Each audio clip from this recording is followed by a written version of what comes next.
Hey there, my name is Austin Siedentoff. I am graduating from the University of Washington today with a Bachelor of Arts in Communications. And hello, Mom and Dad. I think that's what I'd like to start with. So I'm out here on the practice field. We're over the next hour or so, we're going to have 5,200 some odd students here, largest graduating class ever, and we have distributed about 57,000 tickets. So a lot of these students are bringing a lot of tickets. And we're going to actually talk with one of the students who's been doing that, has a whole bunch of family here. Hello, Badrina is her name. One of the two.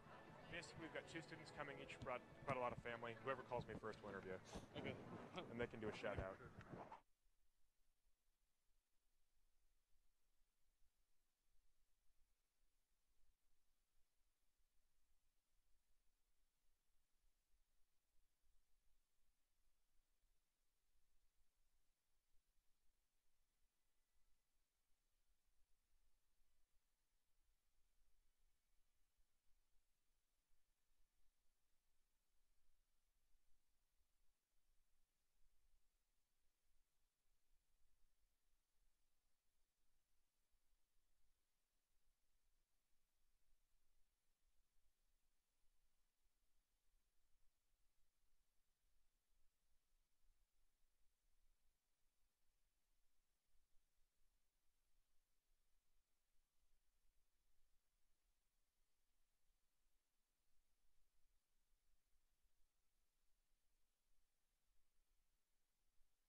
You are looking live at the new Husky Stadium today, marking the 139th commencement at the University of Washington.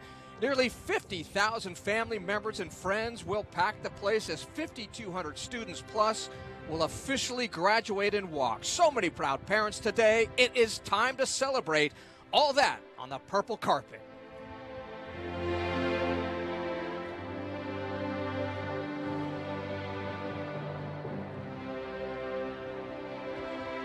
Hey, how's it going, everybody? I'm Gart Swanson alongside Aaron Mayovsky. You talk about the excitement building. Commencement just about an hour away. And, Aaron, we got here a few hours ago. You could feel it then, and you can certainly feel it now. Yeah, crews were setting up, parents and friends waiting outside, lining the street right in front of the dog pack. It was great. And, you know, this is going to be the highest attendance ever, Gard. The only other big school to do this is The Ohio State, to walk everyone through this ceremony. It's going to be a great experience. You mentioned more than 40,000, almost 50,000 friends and family here. The UW gave away about 57,000 tickets, 4,000 bachelor's degree, and 660 masters. Yeah, so we're talking 50,000, could be a little bit more, all watching their loved ones graduate today. But when you talk about the University of Washington and graduation, it does run deep because it goes back a long, long time ago. Oh, the tradition of this school is so rich. In 1876, the first graduate, a female from Puyallup, Washington. We'll touch on that a bit later. Yeah, that's 15 years after the Civil War began in 1861. Wow. Hard to believe. It's incredible, yeah.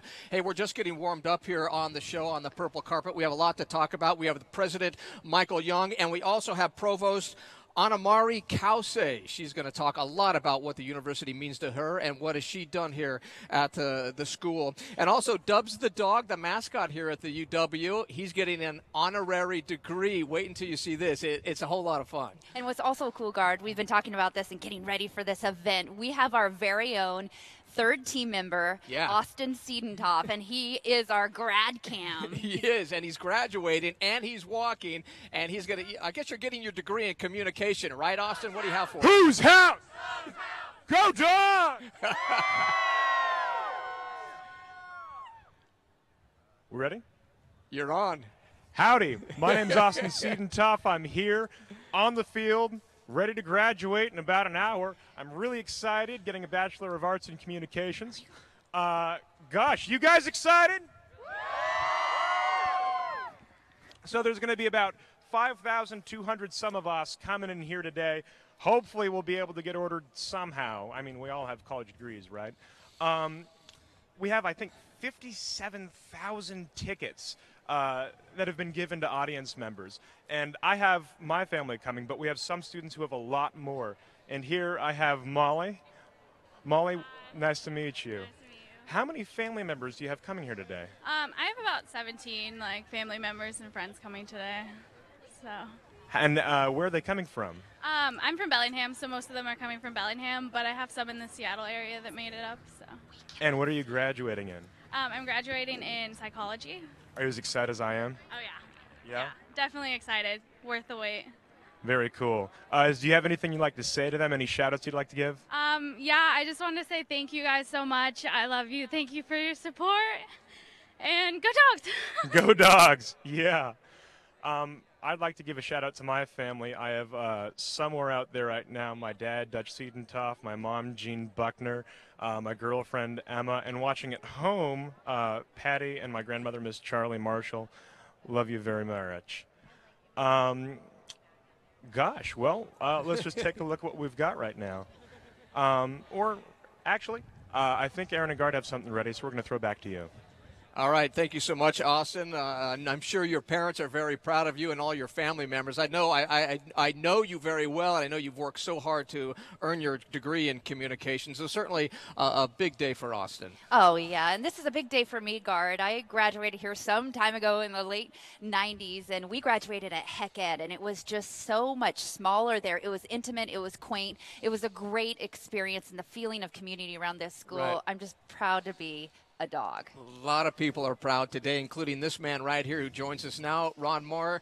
You are the University Marshal. So tell me, what responsibilities do you have today?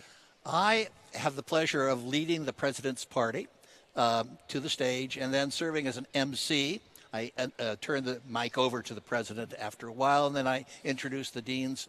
It's a wonderful opportunity for me. I love the ceremony. It gives me a real high to be working with all the wonderful people and to celebrate with the students. They are so proud to be graduating. Oh, of course. And let's talk about what you're holding here, the mace. What is the significance of this? This is the University Mace. It's a beautiful object. A mace, of course, in the medieval period was a weapon. But now it's become a symbol of power and authority, and this is a symbol of power that goes with the institution of learning. Its object got the university seal. On top is the Drumheller fountain. I've never had to use it as a weapon. I was just going to ask you that. You haven't had to hit anybody, right? But, you know, I'm told that the university marshal at Yale actually did so.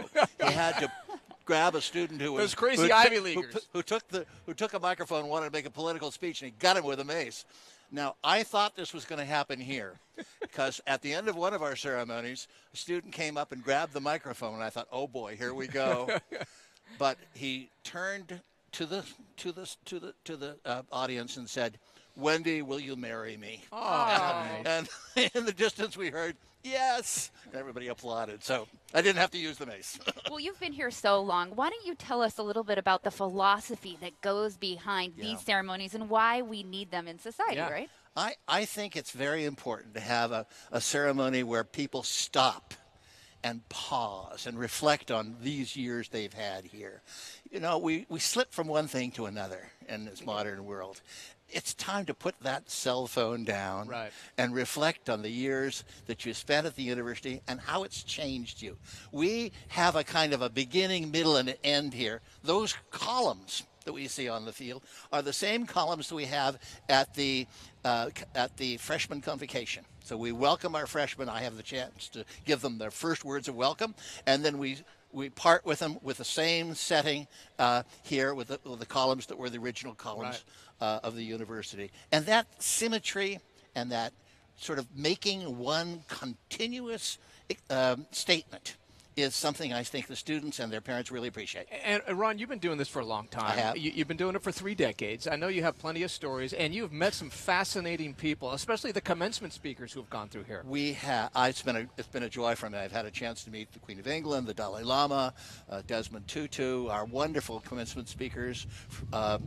Today we're going to have Steve Ballmer, and we've had people like Sherman Alexie, who's a wonderful speaker. So it's really a great opportunity to hear from these people who are trying to find the right words to give something inspiring to those kids and their parents that they will remember. And they often do. They come up with wonderful And this is, I'm sorry, go ahead, Eric. And this is your last year doing this with the Mace, being the marshal of this. This is my final year doing it. I've been doing it long enough. It's time for someone else with better knees to take over. Any words of wisdom you can give the person who's going to take your spot, or how do they even pick somebody? Don't drop the mace. Oh, no. But there is a lot of sort of scheduled processional wisdom that I will type out for my successor. Nice. Will you answer this question for me? Do you ever take that to parties and you don't tell the University of Washington about it? So you look pretty cool when you walk through the door? When it's not being used at this ceremony, it is in a glass case, locked in a glass case in the Regents' room. Nice. And what's it made out of, real quick? That's not real gold, is Well, it? no, it's gold-plated, but it's got an oak haft here. That's pretty heavy. Here, lift Let me feel that. See, it's pretty heavy. Oh, it's stout. Yeah, it is.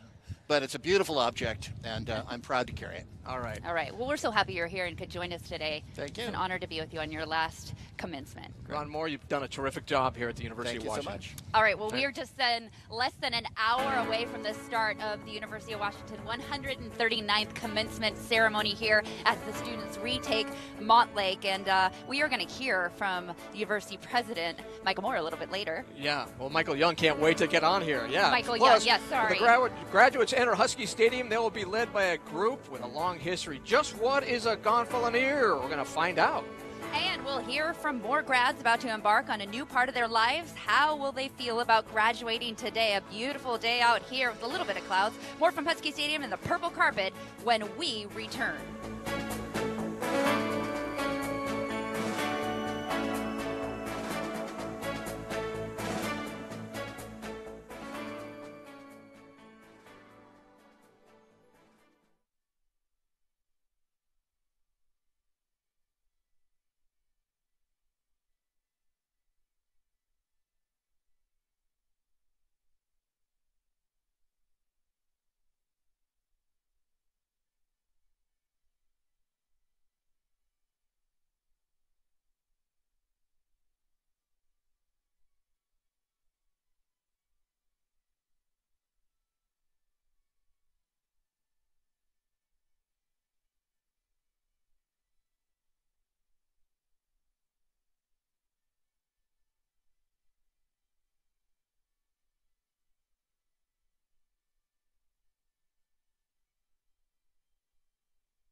Welcome back to the Commencement 2014 and our special Purple Carpet celebration. Thousands of students getting ready to walk.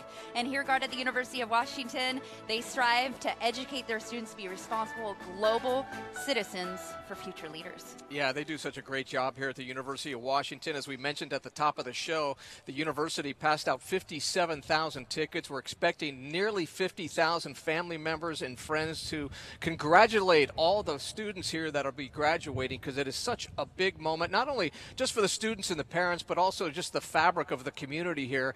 It's just, it's almost hard to put into words just how special it is for everybody involved. Oh, the scenery here is just amazing. And as the parents and friends lined up outside, it was just a special event to see. Hours before, more than 10,000 people sitting out there getting ready to cheer on their graduates, to be so proud to be wearing purple and gold. And you know, so many students, obviously for the first time as they retake this new Husky Stadium, will be walking today, Guard. Yeah, and they'll be walking, and it will be making history here. Again, more than 5,000. Our count is about 5,200. So really, it is cool when they start prancing right through the stadium here. Yeah, and they're getting their degree. One of the biggest schools to do this, only one other, Ohio State. All right, well, we're going to take a look at the package, a huge celebration as they retake Husky Stadium and they look back at the history of what went on here with the full tradition. When they're freshmen, they come by and they touch the columns during the first few days here. At freshman convocation, which is sort of the open welcoming ceremony for all the freshmen and their families, the next time you're going to see those columns is when they graduate at Husky Stadium. So they're sort of the bookend symbols for their college career. Graduation history runs deep. Back in 1861, the UW was known then as the Territorial University of Washington. Graduation was the goal. Recruiting students was a bigger challenge. There were no students, really no college-level students. The first president of the university, Asa Mercer, hired a couple of Indians, got in a canoe, and canoed up and down Puget Sound from Bellingham to Olympia, visiting logging camps to get students. It's sort of symbolic of that idea of setting a star-high goal, for the graduates. We had a university here in the most unlikely of circumstances. 6 months into the Civil War, here it is. The school struggled at first, closing 3 times, but 15 years later, with the courage and strength of founding members, the UW had its first graduate, Clara Antoinette McCarty Wilt, earning a bachelor's degree in science. This year, more than 5,000 students will walk in commencement, earning degrees from 180 majors the UW offers, and taught by some professors who won prestigious awards like Pulitzer and the Nobel Peace Prize. Find out about the professors that are here. Find out about their accomplishments. Find out about the research that's going on here that is just literally changing the face of the planet. And it's an amazing collection of people that have been brought together in one place that's very rare to find. Hey, it's the secret club, everybody! And the UW has graduated a myriad of celebrities. In 1995, Joel McHale, star of NBC's Community and the host of The Soup on the E! Network, earned a bachelor's degree in history and later a master's in acting. And let's not forget about Tom Foley, former Speaker of the House. Or what about musician Kenny G? And of course, there's this guy. Hi everybody, Steve Poole here from Come On TV, and yes, I am an alumni of the University of Washington. Go Dogs! Isn't this great? Well, congratulations to you guys. I'm sure you're going to do great things. Go out and conquer the world, and then come back and tell me what you did. All right, there you have it. Congrats once again, everybody. All pillars of the community, and the future even looks brighter. Rebecca Hansen won't graduate for 2 years. She knows it will be an honor. People's faces light up. And, I know I feel that same sense of sort of pride when I'm talking about going here. And I think about, finally having my degree in hand and how that will just be, I don't know, it'll be a great sense of personal accomplishment, but, also even a greater sense of that community of people that love this school so much. We invariably hear from them I'm so glad I came. It was a great day. It's a memory I'll cherish for a lifetime. And that's really what we're trying to create is a moment that will last a lifetime. And it does.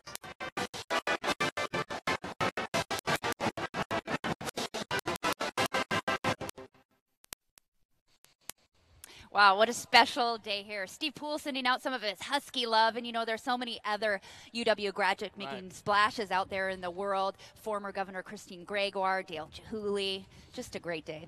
Yeah, and what I really got out of that package, I can't believe that back in the 1800s, they actually got in canoes and went up and down the Puget Sound just trying to recruit students to come to the university. You talk about a resolve for these people and what they meant just to get this whole university started. And you got recruited here. Yeah, I got recruited here, and I graduated in the late 90s, and it was the best experience ever. There you see me out in Heck Ed, just outside of Heck Ed, just near the dog where everybody said they were going to meet, getting my flowers with my friend Brittany Donkin there, both communications and journalism majors. And which one are you? Are you on the right or the left there?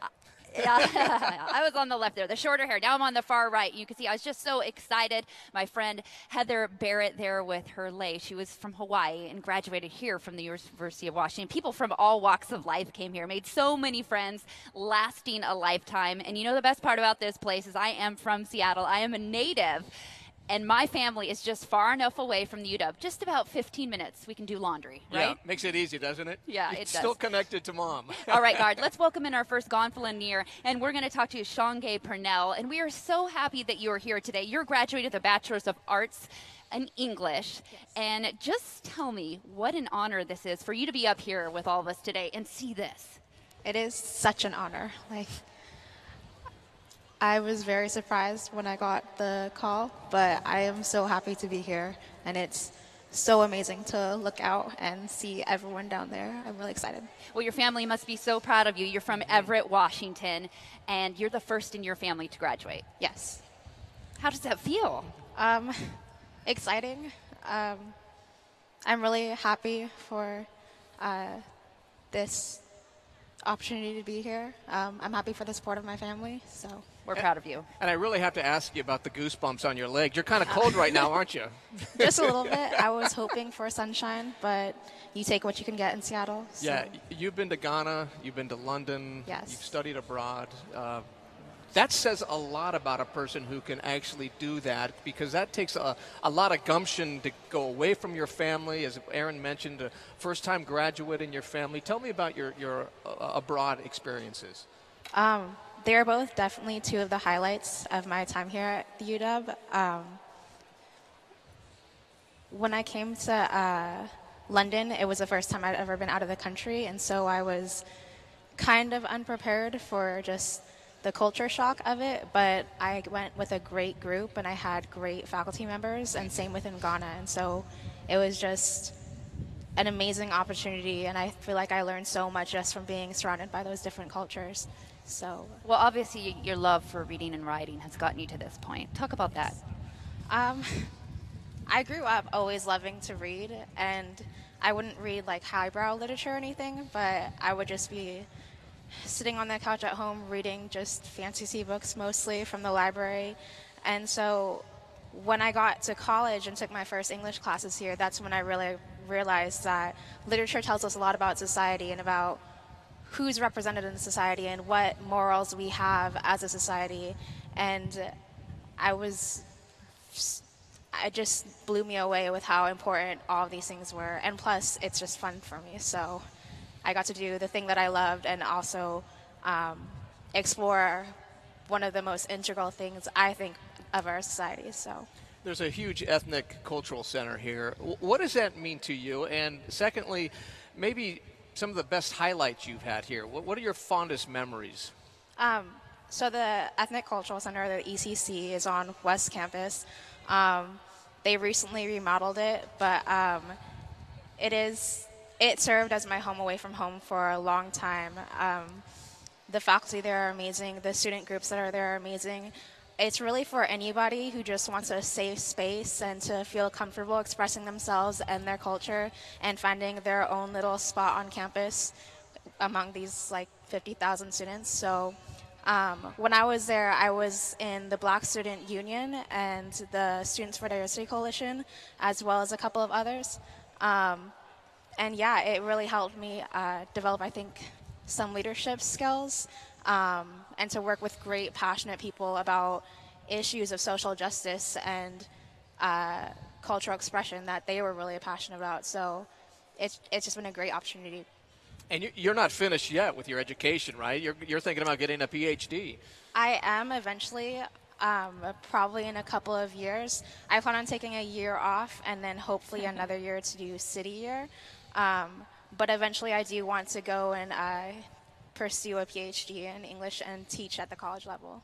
Well, Shanghae, thank you so much for being here today. What an honor, and we are proud to have you. And I'm sure your family is just feeling blessed right now for this experience. There's so much more to come. You got to get down there and go through the graduation. We are going to take a unique look at the 139th commencement ceremony here at the University of Washington. Yeah, we're talking about the caps and gowns. They look black, but actually, you know what? They're kind of green. We'll explain coming up. And I can't believe that whole idea started here, Guard. From PhDs to masters and bachelors, all the grads are gathering outside the stadium right now for the traditional march here. We'll have more from our grad camp coming up when the purple carpet returns from Husky Stadium.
And welcome back to the purple carpet. As you can see, fans, parents, all filing into the brand new Husky Stadium here with the 139th commencement for these university graduates. And oh, is it an honor just to be here inside the stadium. And I was doing some stats. I got on Google and I was kind of hunting and pecking around, and I found out that when you look at all these seats down here, there are over 5,000. Out of those 5,000 people, 81% of those graduating students are right here from the great state of Washington. And in Newgard, it takes the average UW graduate to get through school in just over 4 years, so not bad. And you graduated here 17 years ago, and how many years did it take you to graduate? Well, I went on the fast track. I was working hard. It was just about 3.5, so I was in and out. That is fast. Yeah. I thought it was going to be like 9. Yeah, well, speaking of on the fast track and getting things all ready and the manpower that went on behind the stadium this week to get everything set up, it was a great week. The sun was out, and they built the stage so our own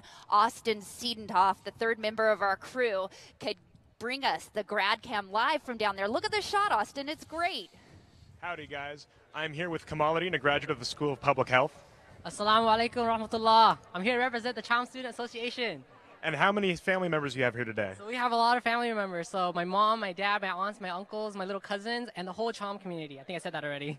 Do you think they're as excited as you are? Oh, yeah. Our whole community, we got 5 of our graduates. And do you have anyone that you'd like to give a shout out to in particular? Sure. I always give a shout out to my mom. Hi, Mom. I love you. And are you the first graduate in your family? And yes, I'm the first in the family to graduate from the University of Washington. Congrats. Thank you. And right over here, this person caught my eye right away. Hello, nice to meet you. Hi, I'm Nicole. And why are you foregoing the hat today in favor of the horn? Well, my whole life, I've always loved unicorns.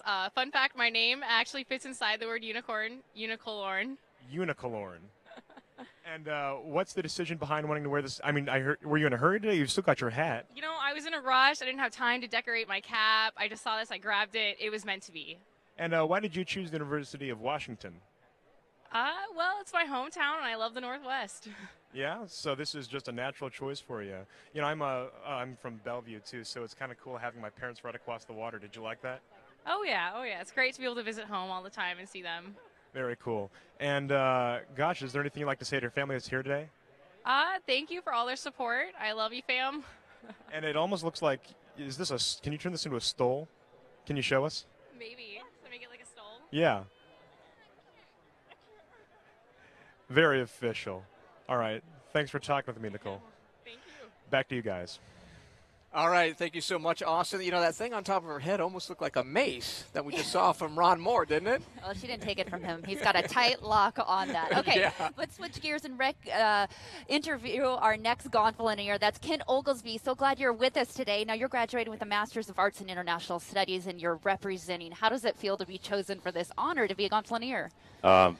It was, like you said, an honor to be chosen to represent so many people who are educating themselves at such a high level at a fine university. So I couldn't ask for more, really. It's kind of an icing on the cake for my education here. Well, like some of the other graduates here that we just saw Austin talk to, they're from here, but you're not from here, and your resume runs deep. I looked at you, I checked you out, and you were an officer in the Navy, and you're back at it here with getting a master's degree. Right. I'm from North Carolina originally. Went to UNC Chapel Hill. That was quite a long time ago. Spent 22 years in the Navy and retired 2 years ago. I'd always wanted to go back to graduate school, and I spent about half my career stationed at Whidbey Island, north of here. And during that time, I really grew to love the Northwest, and being able to get a graduate degree from UW just kind of cements my relationship with my adopted home. Hey, would you do us a favor for all our German viewing audience? Would you mind just doing a little shout out in German, how excited you are to be here today, a part of this whole festivity? Ich bin sehr begeistert, hier zu sein und eine solche Universität zu repräsentieren. Why did you choose the Jackson School? Well, when I looked back at what I had enjoyed most in my life when I was retiring from the Navy and trying to decide what I wanted to do for a second career, I looked back at my days as an exchange student. I was in Germany in high school and study abroad with college.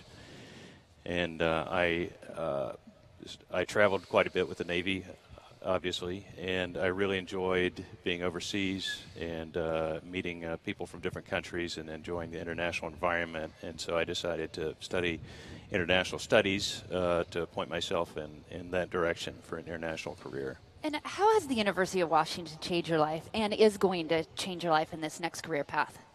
Well, the program at the Jackson School here is interdisciplinary, so I got to get an exposure to lots of different disciplines, international development, peace and security, which is what I specialized in, and a lot of the aspects of how various countries relate to each other, and I'm hoping that will help me use my experience to go into a career in international education or international affairs. What was tougher, flying a Navy jet or the curriculum here at the University of Washington? Well, it was more exciting to be in a jet going at warp speed, and it was a lot more work sitting in the library here for hours and hours working on a thesis, but very satisfying in different ways. You are a smarty pants, right? Hey, how does living here compare with Chapel Hill? Well, it's cloudier. But on the West Coast, I got used to not having 4 months of nasty, hot, muggy weather, and I'm a little disappointed that I'm going back to the East Coast, where I'm going to suffer through that now. Well, thank you so much, Ty, for spending some time with us, quality time on such an incredible day here on the University of Washington campus. Well, thanks very much for having me. All right, best wishes to you, Kent. Thank you again. And guys, we want to talk about the thousands of students that are going to graduate here, and most of them will be walking today, Guard. Yeah, and Aaron, I think a lot of these students here have no idea the significance of the cap and gown they're wearing. They're actually made out of plastic bottles, 23 in all. And get this, here's the coolest thing of all. That idea was actually born right here at the UW.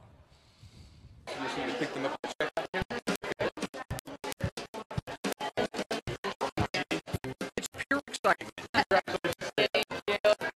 Years of hard work, all bottled up inside. And now these University of Washington students are graduating, a major achievement.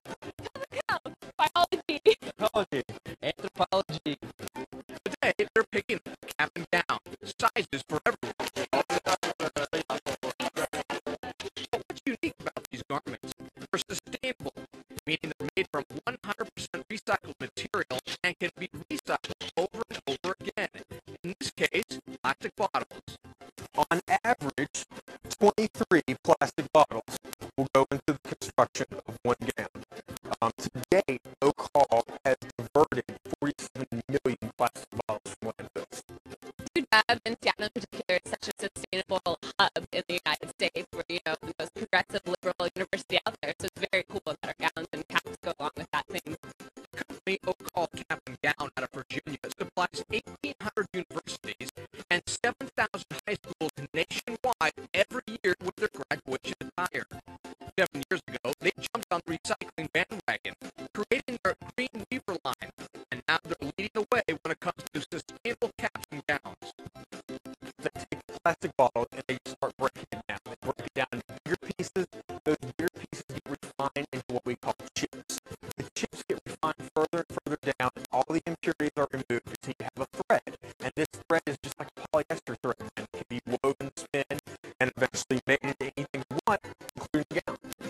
One thing that's cool about this whole process, the idea of cap and gowns made from recycled plastic bottles was actually spun right here at the University of Washington. Millions of bottles later, we have these. We've made it, and it's just amazing. Tara Griggs is the director of ceremonies here at the UW. She was in the original meeting when the Green Weaver idea sprouted. Now she has seen thousands of students graduate. With this unique idea beginning right here on campus, it's truly a special event. Just how many, plastic bottles they're saving. It's just it plays into everything that they're trying to do in reshaping the world. They're actually wearing something that is changing the environment, and that's in a positive manner. So that's good. And we did not plan this, but this is actually a more comfortable gown to wear than our polyester. It's more breathable, it's a little bit lighter of a fabric, and especially on a hot day when you're out at a commencement ceremony, you would rather be in this than 100% polyester. It will feel more comfortable. And that was just kind of by accident. I don't know, I think if we do, as much as we can to conserve the environment and help, in whatever ways possible, I think that's really cool. I don't know, I know, recycling and reusing and stuff on campus is a really big motive, so I'm not surprised that the UW wanted to do something like this. This graduation marks the University of Washington's second year wearing the recycled regalia. So far, it's been a great partnership. So graduation is here, a proud day for students, parents, and also the environment. It's amazing to think that now that tons of other universities are using that product and that we have a major role in that is very, very cool. For the UW especially because that's a focus of ours. But it's taking off everywhere, and I think for the students it's great to know that the gown is not only made out of recycled plastic bottles, but they can bring the gown back in to us and it will be recycled again.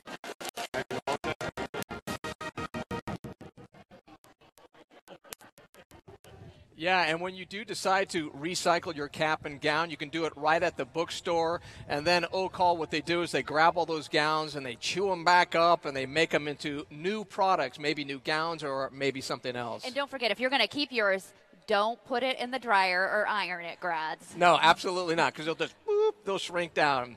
All right, if you're going to clean it, you have to steam it. All right, coming up, an interview, a great interview with the incredible president here, Michael Young, and also the provost, Anamari Kause. She's going to be with us. All right, keep it here on the 139th commencement ceremony as the graduates retake Husky Stadium on this windy day.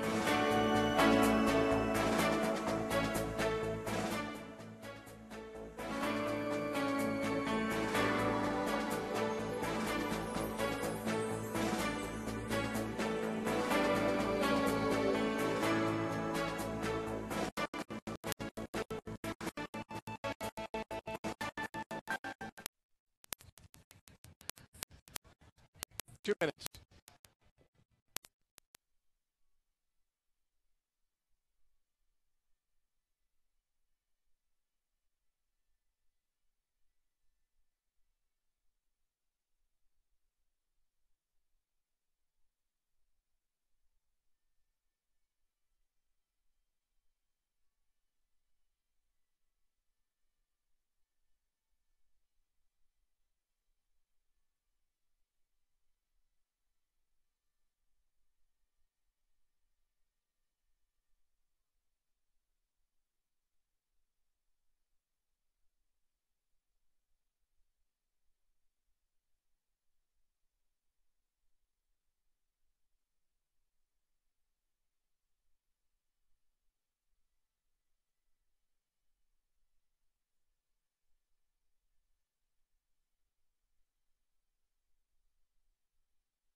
Welcome back to our special purple carpet celebration of the 139th commencement here at the University of Washington. Look at this. They're packing the house. Nearly 40 to 50,000 fans and proud family members celebrating this graduation. In just about 20 minutes, more than 5,000 students will be graduating with more than 180 different degrees here on the University of Washington campus. And Guard, we want to welcome in very special guests today. We have President Michael Young. Never heard of you. I've never heard of you, by the way. I don't know who you are. I don't know why you're on our set. And Provost Anamari Kause. They are a guest, and we've been waiting for this interview. A lot to talk about here, President Young. Thank you. Yeah, let's start with you, President Young. You've done a terrific job so far. You've been here a few years, and a lot of students have come up to me, and they say, you know, the University of Washington is so big and so vast, but the president has really made it feel cozy and a very special place. What are your thoughts on that? Well, I appreciate that. The exciting thing about the university is that it is big, but that just gives people options, and it allows them to explore whatever really unleashes their potential, and that's most often done in smaller groups. And so the fact that we're big is actually a huge advantage for our students in enabling them to really have a more intimate, transformative intellectual experience. And particularly important because of the academic excellence. I mean, that's what really makes the difference in the quality of the education they have. And this is certainly a trite question, but just tell us a little bit about just the importance of getting a degree these days. Well, we're in a situation where I think people are going to have our kids who are graduating today, 3 or 4 careers in their lives, not jobs, but 3 or 4 careers, some of which probably haven't even been invented yet. And so what they develop here, not just in terms of disciplinary understanding, but in terms of capacity for deep conceptual thinking, for problem solving, for capacity to learn, to organize information, communicate, work in groups. Those are the kinds of things that are really going to be tremendously long-lasting for all of them. And I think this is a place that gives them an opportunity to develop those skills. Right. Well, Provost Anna Mari, we want to talk about the graduates here. What an exciting day. And is this just the beginning for them? Because, you know, the UW is really a launching pad for them, right? Well, we call it commencement for a reason. This really is the beginning of the rest of their lives, and we hope that what we gave them here, we know that what we gave them here is providing that launching pad. How about the academic traditions here at the University of Washington? Well, the academic traditions, you're talking about how the university was very big. What makes it small is that there's all kinds of different groupings, different majors, different colleges, and each one really has their own traditions. And how are the faculty, alumni, students changing the world literally here? Oh my gosh, we have alumni everywhere. One of the alumni that we're recognizing today was the CEO of Genentech, which is the work that they are doing there is going to transform the way that we deal with diseases. Our students are in practically any profession you can imagine, from Wall Street to elementary school teachers. Yeah, and the University of Washington, President Young, seems to be growing exponentially. I mean, you had the largest freshman class ever. You had 30,000 applications. You accept 6,200, which is a new record here. Well, that's right. I think, you know, we're in slightly unsettled times in the world, and I think in those circumstances, people really want to come to a place where they can be certain that they're going to have the opportunities that they really want in life, the opportunity to really both learn and then go out and do something pretty extraordinary. And if you look at all the international rankings of universities, I mean, we're in the top 15, 16 best university in the world, and the students know that coming to a place like this can create opportunities for them to really be great. Let me ask you a personal question. You are running a big old university here. What's it like coming to work every day with that kind of responsibility? You know, it is the most exciting thing I've ever done. I mean, a lot of it has to do with the fact we have this extraordinary leadership team at the university, but we also have among the best faculty. When I look at the great privilege of being in this university, somebody once told me you come to a university as president to get on a faculty you couldn't otherwise get onto. This faculty is extraordinary, and to interact with them every day, and then our students, to see the brilliance they bring, the energy, the effort. My office overlooks Red Square, and every single day I just sit and stare at that, knowing how exciting it is. You know, you mentioned, I'm sorry, Aaron, you mentioned your faculty. Out of all of them, 89% hold PhDs, and that says a lot, and that sends a clear message for people who want to come here and become a Husky. That is right. It's incredibly well-trained faculty. I mean, it's just among the very best in the world. Well, speaking of the faculty and graduates, I read a stat where it said 280 are accountable for creating businesses. There are 280 businesses by the faculty, staff, or even the technology that's going on here at the University of Washington. You know, that is true. In fact, this last year, last couple of years, we've actually doubled the number of companies that have spun out from university technology. We actually are in the top 3 in the nation. We lead the nation in licensing. And it's a way to do good. It's a way to get what's out of the class, out of the laboratory, into the lives of real people. And it isn't just faculty. It is students, graduate students, undergraduate students doing this as well. Can I give you guys a quiz real quick? Just to play a game. Play along with me, okay? That's all I want you to do. All right. I want you guys to name. We give the quizzes. What was that? Usually we're the ones giving I the know, quizzes. so we're flipping it here. That's what we do here on UW TV and Bloomberg We like Television, to put you by on the spot just for a bit, since you know the grads are usually on the spot with their All right. quizzes and tests. Yeah, it's just one question. And if you get it wrong, you have to leave, okay? No, I'm kidding. I'm joking. All right, here's the question. Name the 5 most popular majors, and you don't have to do it in order if you can. 5 most popular majors here at the UW. Or just a few. Most popular is social sciences. That's about 17% of our kids. Biomedicine is next. I think that's about 11%. Wow. Business. Engineering? Engineering's in there. Engineering. And performing arts. And perforing arts. You guys are good. Give me one of these right here. We don't do handshakes here. Anna Marie, thank you so much.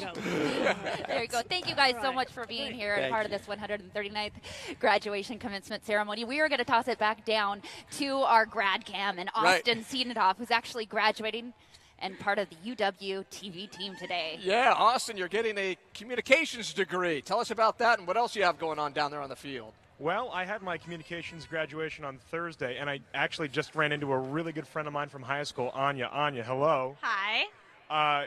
You're a gonfalonier for the College of Arts and Science.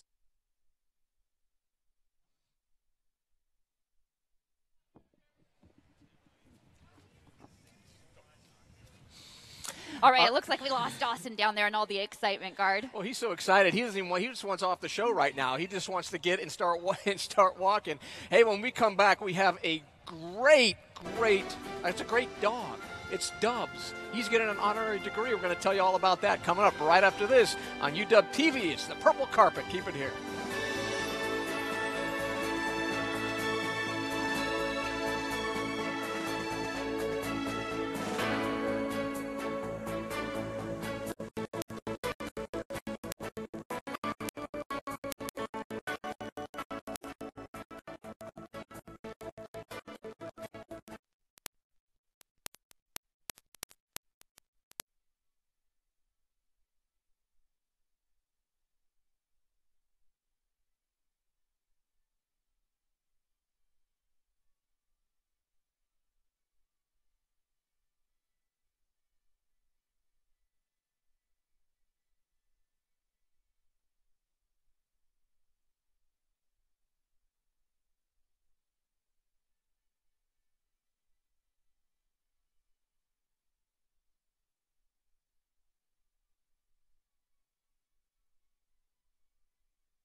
Welcome back, everyone, to the 139th commencement here. This is the Purple Carpet Show, and hello, everyone out there. Everyone's waving, excited to see their graduate walk up on stage and get that degree from the University of Washington. All right, a special moment coming up. We are going to talk, Guard, about the dog coming up. Yeah. Dubs the dog, who's going to get an honorary degree here at the University of Washington. That's going to be great. But before we get to that, we are going to toss to our very own Austin Siedendorf, who's right down in the thick of it with all the graduates.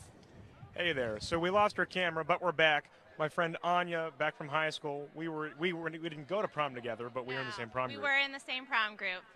So you're a gonfalonier. What is it like to be a gonfalonier for the College of Arts and Sciences? I mean, it's an awesome honor. It's really cool. It's a little bit terrifying, honestly, but I'm excited for it. I think it'll be a really fun time. Why do you think you were chosen to carry our flag today? I think maybe because I'm earning 2 degrees in 2 different departments, and so I've had a lot of experience in the college, and I really love it. So. Awesome. And I have a question. So what are you doing after you graduate? Do you have any plans? Yeah, I'm going to be teaching high school math for Teach for America in Baltimore, Maryland. Why math? Because what are your degrees in? Economics and International Studies. Okay, so math is right up there with economics. Yeah, and also it's just such a high-need subject that I felt like it was a great opportunity. And are you originally from Bellevue in the Seattle area? No, I grew up in Frankfurt, Germany. And what is it like going to school here in the United States? Are you ever planning on going back to Germany? I don't know. I hope to go back. I mean, it's been awesome to be here. I loved high school and I loved college here, but, I love Europe too, so. Absolutely awesome. Well, it's lovely to see you, Anya. All right, over here, I've got another surprise for you guys. So these guys, you guys have been on the field a lot before, right? But you're sort of taking the field in a different way today. What's it like being here graduating? We made it. Anyone in particular want to talk? It's exciting, man. It's been a long road, There's a lot of things that are expected of us on the field and off, so it's a good thing to be here and show that we've done well academically. Anybody want to give a shout out to their parents, friends, family? What? Who wants to start? I want to give a shout out to my mother, Vassie Watson, to my church, TGBTG. Just want to thank God for this moment and being here with my brothers. Anyone else? I want to thank God for my mom and dad, Calvin and Karen Hudson. Thanks for coming out. Glad to have you guys here today. Who else? Thank you shout out to the Timu family, my wife, Mama G, Coach Pete. Coach Pete, make sure this is being recorded because we had an agreement. Our condition will be much easier if I give him a shout out. So, Coach Pete, think about us when you're running our hearts out.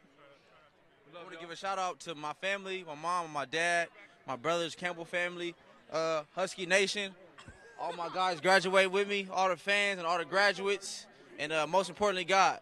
So, yeah. Can I get a Go Dogs from you guys? Give me something you guys do out on the field. Oh, we got one more. Our great professors, Steve Sumida, Rick Bonus, Connie Soul, Yo Nomura, everybody, Holly Barker, Terry Scott, everybody, some dude, Alan Graham, he's cool.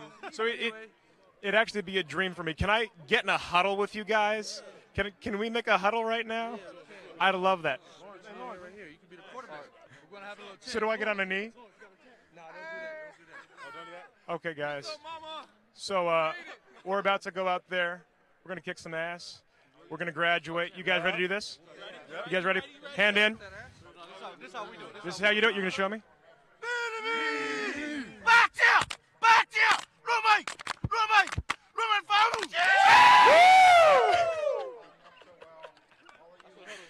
All right. That was basically the best thing I could possibly do. I'm going to throw it back to you guys. All right, Austin, it sounds like you're having so much fun there. We're almost set to go. Now, Guard, we are here with who? Yeah, we're here with Dubs. Look at Dubs. He's getting an honorary degree. Oh, look and at this this little is guy. Annalisa and Sylvia, Dubs handlers. We're going to hand you the mic here because tell us just a little bit about Dubs and how cool he is. So he is the live mascot for the University of Washington. He is 5 years old and has been doing it since he was picked out of the litter. Yeah, he was handpicked from the litter because he just had that vibrant personality. He's a big talker. He loves people, so he's a great dog to have at the UW. And he's the 13th live mascot animal, right? Yep. Yeah, what a cool looking dog. Does he do any tricks? He does. He loves to give high fives. High five. Oh, Good job, Dubs. This side. Yeah, all right, buddy. I would imagine that he's like, no matter where you take him, he just probably just loves people and he gets love back. I'm curious what kind of degree he's getting. You guys know he's getting an honorary degree, right? I think so, yeah. I think he's getting a dog turret, but I'm not sure. Dun-dun-dun. And what are you guys graduating with? I'm graduating with a BS in psychology for animal behavior. I'm getting a BS in biology. And what are you guys going to do with all that in the future? Where are you going to go from here after the University of Washington? So I'm going to start work. I'm going to be a manager for a dog daycare and start training, and so right along with the line of dog training for and things you. like that. I'll be working for UNICEF in Seattle, raising awareness for their initiatives, and hopefully I'll stay in touch with Dubs and yeah. So I know you guys are the dog handlers. Who actually takes care of Dubs when he's not with you guys? So he's owned by an alumni family that lives in North Seattle, so he does get to be a dog on the off days, but he loves his job, and so. What does he think about the football team this coming season? Do you have any predictions? Game days are the best days, and football season is the best season there is, so. He loves being here in the home stadium. Nothing's better for him. I have a quiz for you. Back in 1922, the first mascot, live dog mascot, was named what? Sun Dodger? No, that was close. You're close, but no, that was 1922. Not King Redoubt. That's No, my year. King Redoubt was 1992 to 97. All Okay. right, the answer is Frosty, by the way. There you go. You flunked that, but I'm glad you're getting your degrees. Well, let's see how Austin Siedentopf is doing. He's been enjoying himself as fans or students and graduates has been lining up in the zone. Okay, well, Austin may have been lost out there. He's in the sea of all those graduates. All Okay. right, let's go back to him. I think we might have him. Austin Are we been finding doing- him? he's Can been you guys doing see just him out there? It's hard to see him in the sea of graduates. There's so many people lining up right now, Guard. More than just about 5,000 students will walk across the stage here. And look at this stadium, just packed. It's a graduation, and it looks like a football game here, Guard. Yeah, and you know what's cool about this whole day is that we got here like 3 or 4 hours ago, and there are people already lining up. They had 10,000 people outside at 12 o'clock before the gates opened up just to get a special seat here at the 50-yard line. And you can see all those chairs on the screen in front of you. There are 5,000 of those chairs all lined up. All will be taken by University of Washington graduates, and 81% of the people sitting in those chairs will be right here from the great state of Washington. All right, we do want to mention that the commencement speaker today is Steve Ballmer, former Microsoft. Yeah, he's been a busy guy. He's trying to buy the Clippers and also the Staples Center. All right, well, we bring you the 139th commencement ceremony in its entirety, uninterrupted here from New Husky Stadium. Thanks for joining us. Good night.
Ladies and gentlemen, welcome to the University of Washington's 139th commencement ceremony, honoring the graduating class of 2014.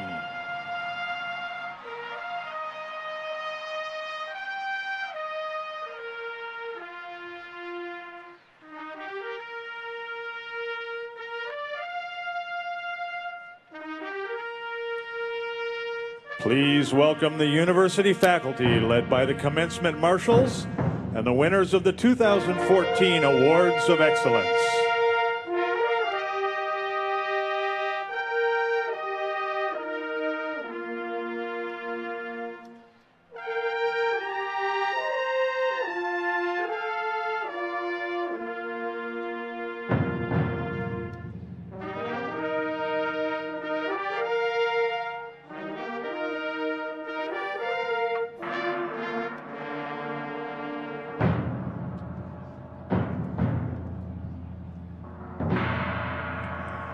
Now entering the stadium are candidates for the various doctoral and professional degrees. Carrying the gonfalons for the graduate school are Naomi Campa Thompson on the north and Anat Lubetsky Vilnani on the south. Ms. Kampa Thompson is receiving a Doctor of Philosophy in Classics. Ms. Lubensky Vilnani is receiving a Doctor of Philosophy in Rehabilitation Science. On the north, carrying the gonfalon for the School of Pharmacy is Catlin Goodfriend. Ms. Goodfriend is receiving a Doctor of Pharmacy degree.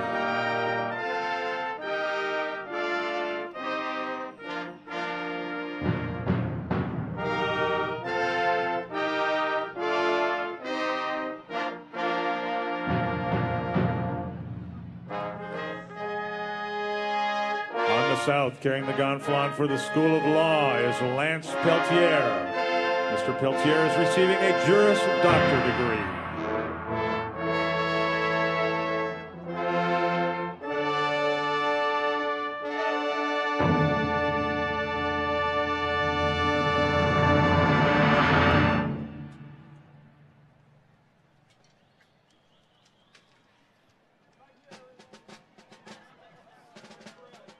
Candidates for the various master's degrees are now entering the stadium.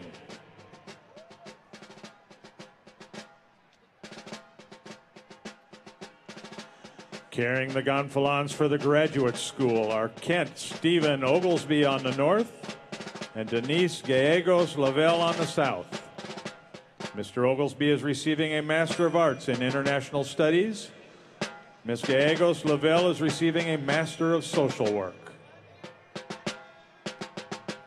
Also on the north, carrying the gonfalon for the Evans School of Public Affairs is Richard Sayer Crawford. Mr. Crawford is graduating with a Master of Public Administration.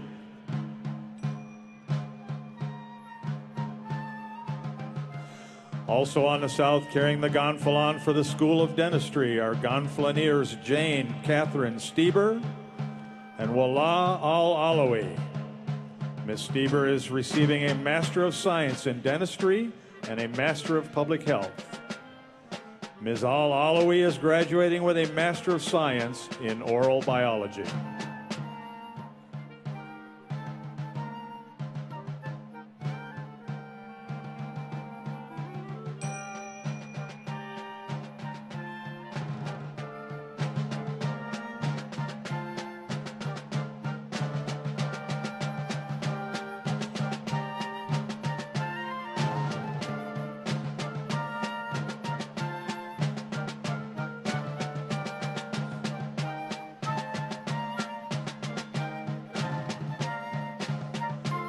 Ladies and gentlemen, candidates for the bachelor's degrees from the College of Arts and Sciences are now entering the stadium.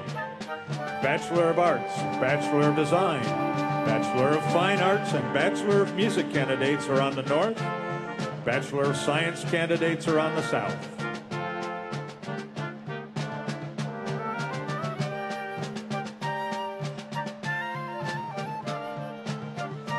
On the north, carrying the gonfalon for the College of Arts and Sciences is Sarah Paige Kislak, who is graduating with a Bachelor of Arts in Public Health and a Bachelor of Arts in Comparative History of Ideas. On the south, carrying the gonfalon for the College of Arts and Sciences is Christiane Stachel, who is receiving a Bachelor of Science in Chemistry, Bachelor of Science in Neurobiology.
south, the gonfalon is carried by K.U.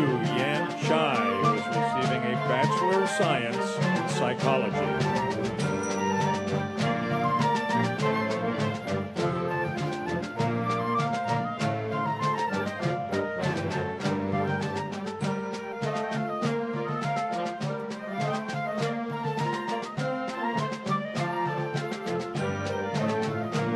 Candidates from the College of Arts and Sciences continue to enter on the north and south. Carrying the gonfalon on the north is Charles William Dickey, who is receiving a Bachelor of Fine Arts in Digital Arts and Experimental Media and a Bachelor of Science in Neurobiology.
Ladies and gentlemen, on the south side of the stadium, please welcome bachelor's candidates from the College of Education, led by gonfalonier Paul Robert John Teskia. Mr. Teskia is receiving a Doctor of Philosophy in Education, Human Development, and Cognition.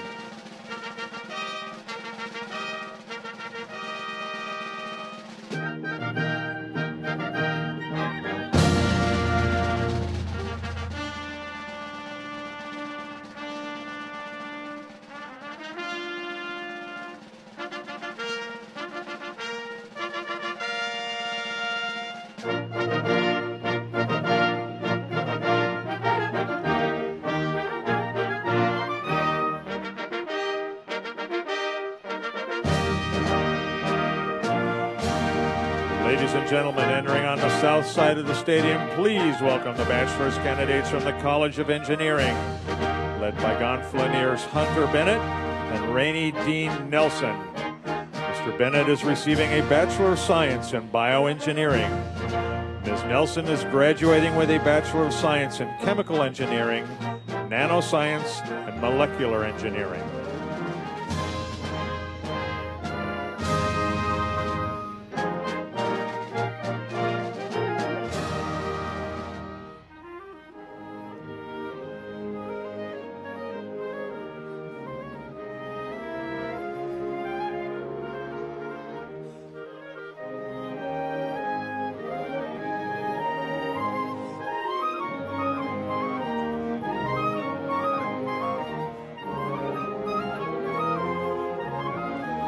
Candidates from the College of Arts and Sciences continue to enter from the north, led by Gonfalonier Shangay Elizabeth Purnell, who is receiving a Bachelor of Arts in English.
Entering on the south are bachelor's candidates from the College of the Environment.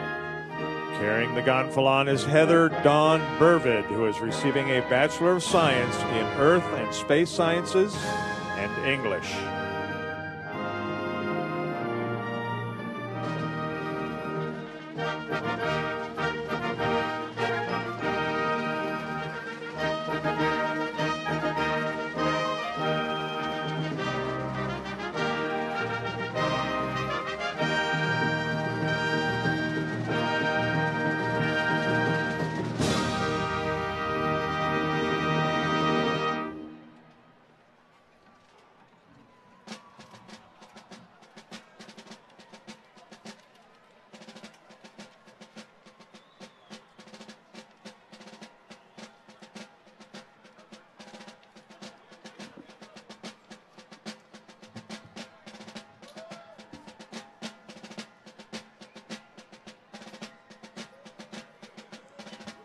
Bachelor's candidates from the Information School are now entering the stadium on the south.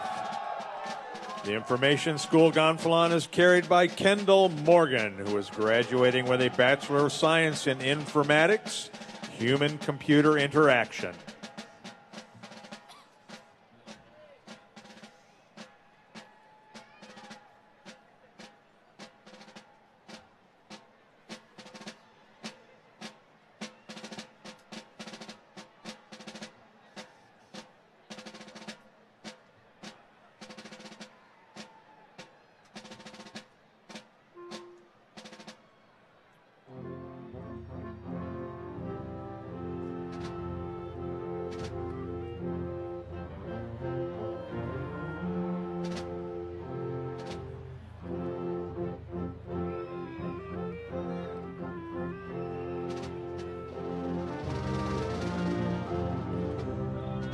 Bachelor's candidates from the Michael G. Foster School of Business are now entering the stadium on the south, led by gonfaloniers Caitlin Anissa Schneider and Alexandra Commons.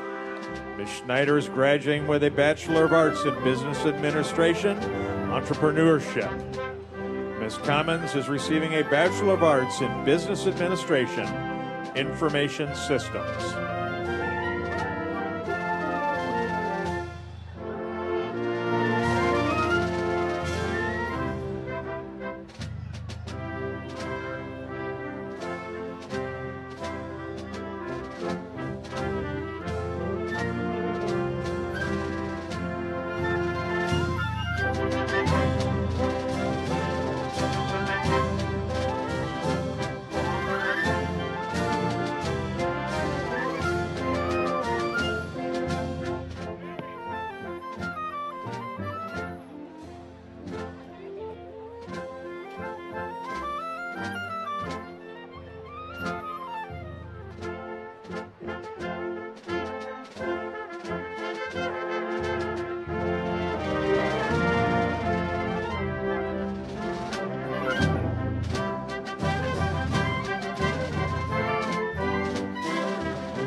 Bachelor's candidates from the College of Arts and Sciences continue to enter from the north, led by Gonfalonier Anya Elizabeth Speckard, who's receiving a Bachelor of Science in Economics and a Bachelor of Arts in International Studies.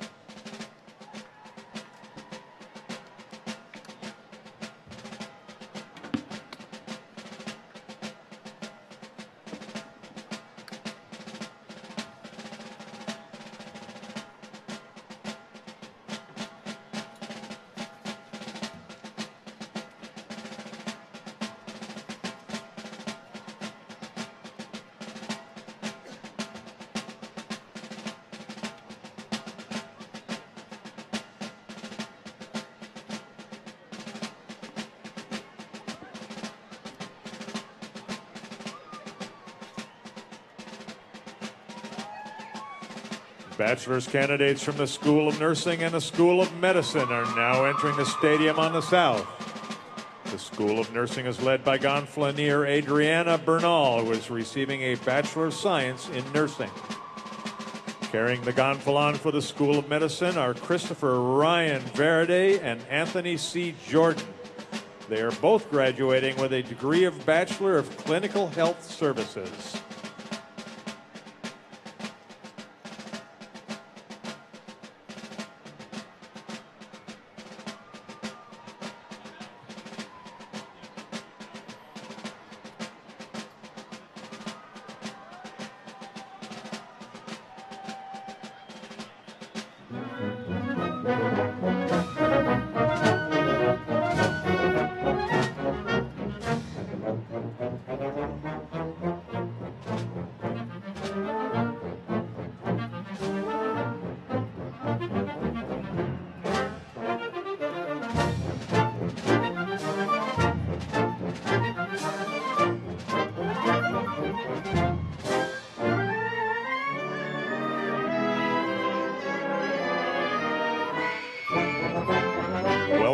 The Bachelor's candidates from the College of Built Environments. They're led by Gonfalonier Baruch Joseph Belay, who is receiving a Bachelor of Landscape Architecture.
The final groups of bachelor's candidates entering the stadium on the north are from the School of Public Health and the School of Social Work.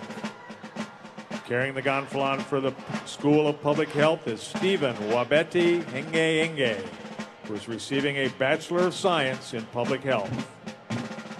The School of Social Work candidates are led by gonfalonier Gurminder Singh Hoti, who is receiving a Master of Social Work, Integrated Health, and Mental Health.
Ladies and gentlemen, the members of the Deans and President's parties are about to enter the stadium. Will all graduates please take their seats?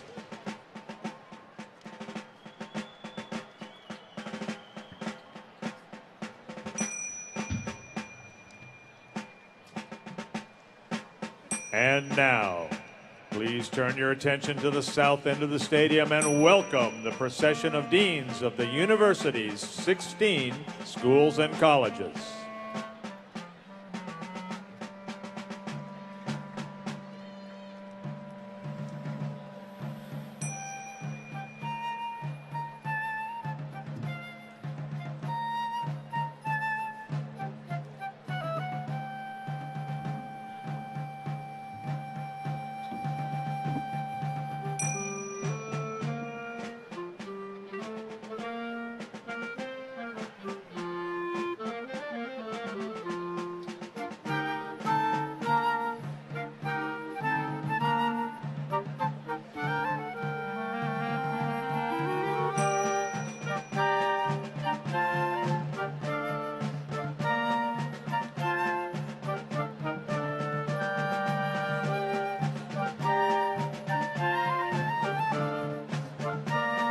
The academic procession concludes with the entrance to the stadium of the University of Washington Regents, President and Vice Presidents, led by Professor of Philosophy and University Marshal, Ron Moore.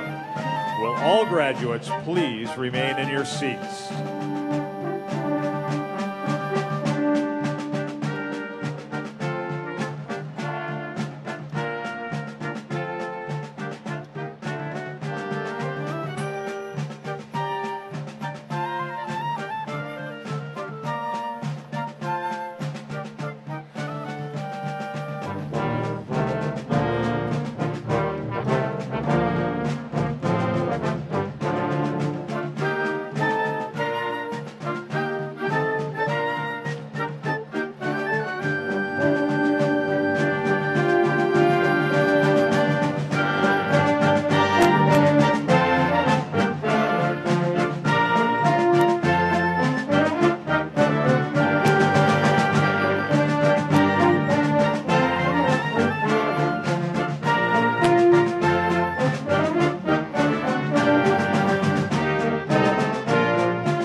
The commencement exercises of the University of Washington will be opened with the presentation of the colors by the Joint ROTC Color Guard and the Singing a Star-Spangled Banner by Dina Goodmojob.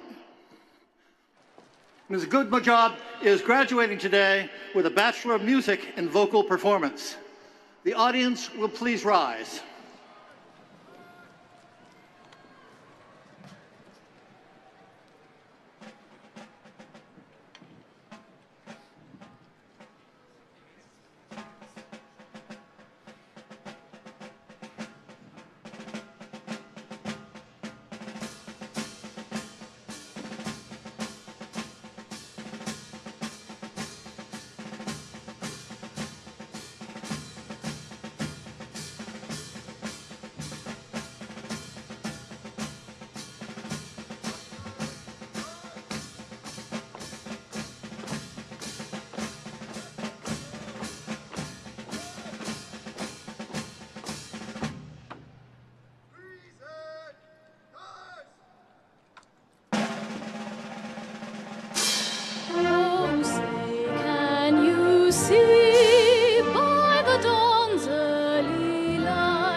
Stripes and bright stars through the perilous fight.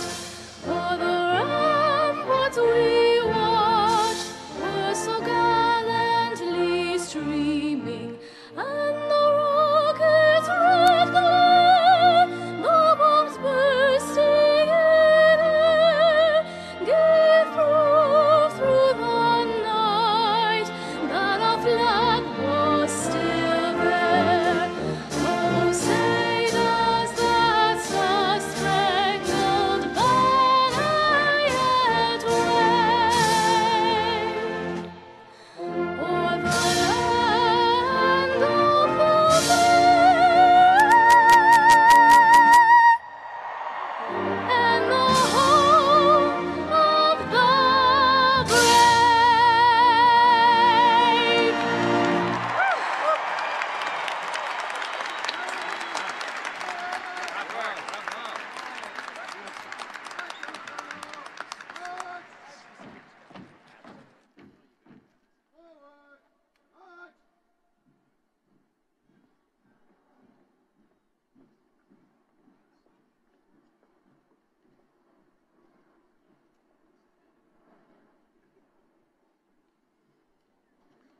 Please be seated.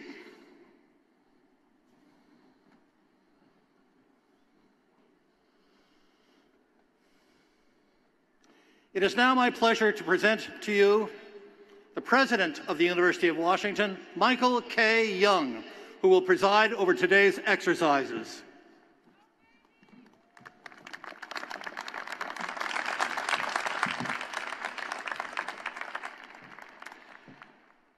Welcome.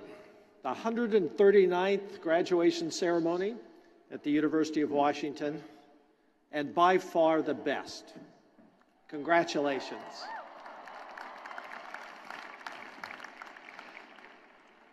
Now, as I'm sure most of you know, for the past 2 years, Husky Stadium has undergone extensive renovations, and we've held commencement at CenturyLink Field in downtown Seattle.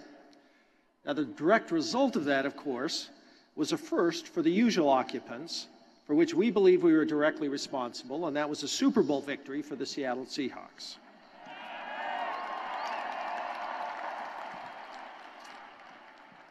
We are certain that our return to this stadium will presage equally exciting accomplishments on the part of the Huskies.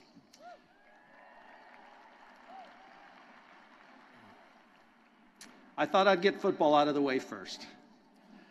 But in the meantime, today, all of you are making history. You're the first graduating class to celebrate commencement in this spectacular new facility, and that's important. Commencement ceremonies are an expression of an ancient academic tradition. It goes back hundreds of years, and they symbolize some of the most fundamental values of our society: the pursuit of truth, the preservation of freedom, the cultivation of a climate of civility and free inquiry. These ceremonies are also festive, celebrating, as the name suggests, not an end, but a commencement of new activities and challenges in the lives of our graduates. I'm honored, therefore, to be the very first to formally congratulate the degree and award recipients and to welcome all of you to this great ceremony. Welcome.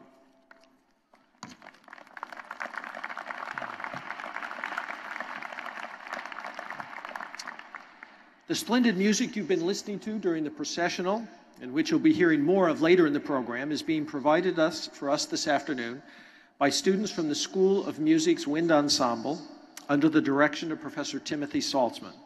As you can tell, they are gifted musicians, and we greatly appreciate their participation today. Thank you.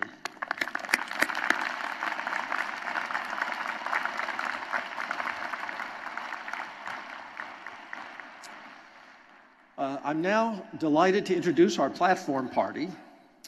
The ultimate responsibility for the university lies with the members of the Board of Regents, 10 citizens of the state who are appointed by the governor and confirmed by the state senate. These dedicated men and women devote many hours each year to the welfare of this university. They are extraordinary servants on your behalf. Eight of our regents are with us this afternoon, and I'd like to introduce them at this time. We have with us Orrin Smith, Chair of the Board of Regents, William S. Eyre, Vice Chair of the Board of Regents, Jeremy Jake, Constance Rice, Rogelio Riojas, Kiana Scott, the student member of the board, Patrick Shanahan, and Herb Simon. Please join me in thanking the Regents for the service they provide to us. Thank you.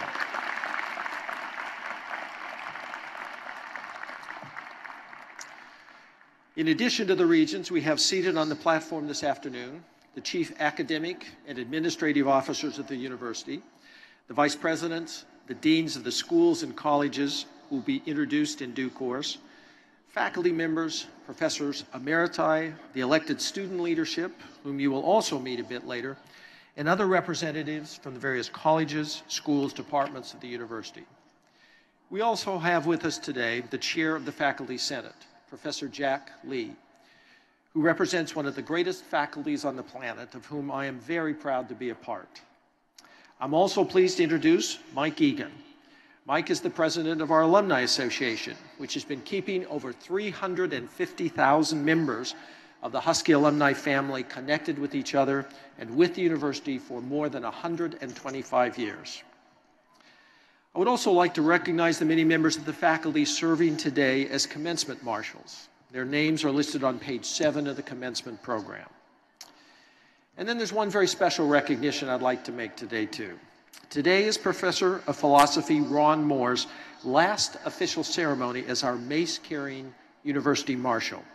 He served in that role since 1996, straight out of Central Casting, leading our commencement and convocation ceremonies each year. He's done a splendid job, but he's decided it's time to step aside and leave the task to another. Please join me in thanking Professor Moore for his many years of exceptional service.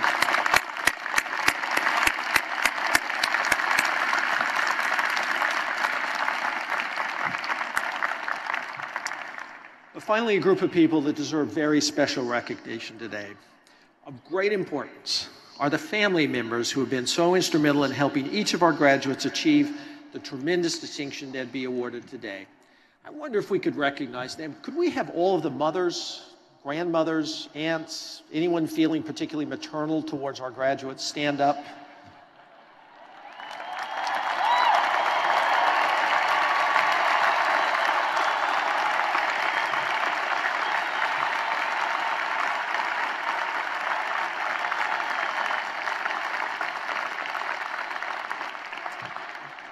Now, fathers also play a role, so if the fathers, grandfathers, uncles, and anyone feeling paternal towards the graduates, if they would stand.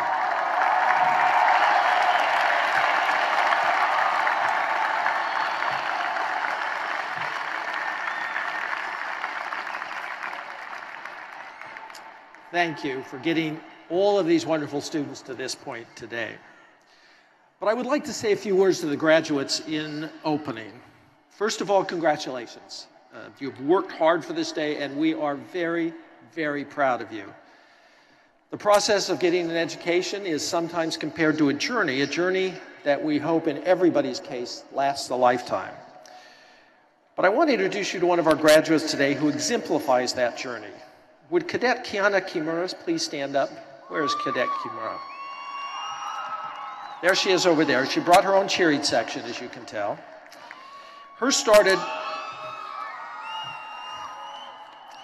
Her journey started well before she arrived at the University of Washington. A military spouse, Tiana and her husband, a technical sergeant in the U.S. Air Force, were stationed at Yokota Air Base in Japan, where Tiana worked as an Air Force Wing Commander Secretary and completed college classes during her spare time. When her husband was assigned to McChord Air Force Base a few short years ago, Tiana enrolled at the University of Washington and joined the Air Force ROTC program. Tiana is currently the Wing Commander, having earned this prestigious assignment by her leadership and initiative. For example, she activated the local chapter of Silver Wings, a student organization that focuses on leadership, mentorship, and community service.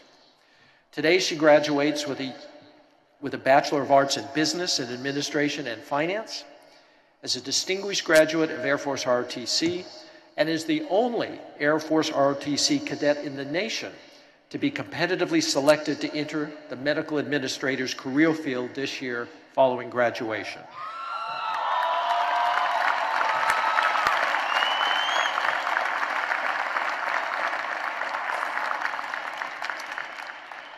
Now, here's the point I want to make. Her example shows that a passion for learning and a commitment to public service go hand in hand. She exemplifies a great and central characteristic of a UW education and of our great students. Education in the service of others, in service of our communities, our nation, our world. So, Cadet Kimura, if you'd remain standing, and I'd like any other members of this audience, of the graduating class today who have served, are currently serving, or will be serving in the military after graduation, please stand and remain standing. Thank you.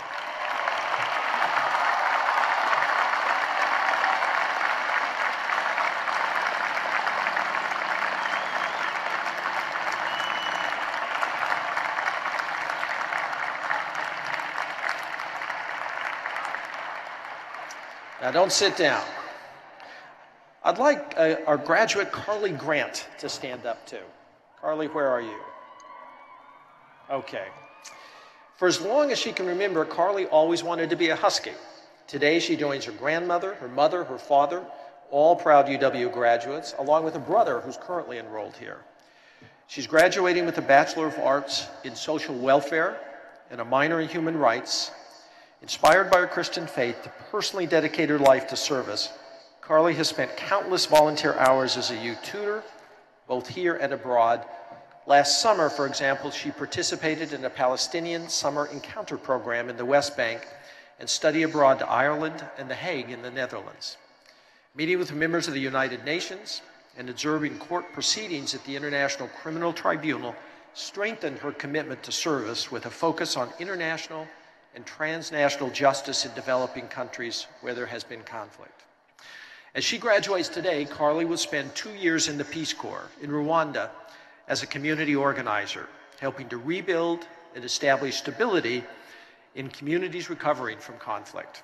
She's another example of the kind of graduate the UW has become known for, someone who cares about the world and wants to make a difference through service and has a passion and a commitment to use her education to that end.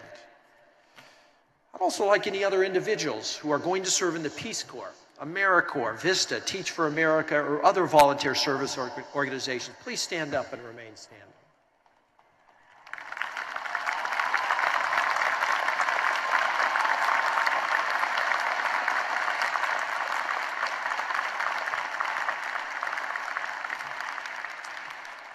More of our students choose to join these organizations, the Peace Corps, for example, than any other university in the nation, and it has been so for many years. Now I wonder if Pedro Arellano Camarena would stand up. Pedro's right there on the edge. Pedro's family moved to the United States from Mexico when he was a young child.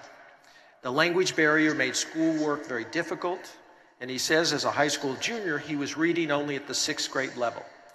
But Pedro was inspired by his best friend, whose college-bound reading level was praised by teachers and became undaunted, eventually enrolling at Green River Community College, where he conquered his insecurity with English and his intense dislike with math, and then took on math. Today, he graduates from the UW with a bachelor's degree in math, and is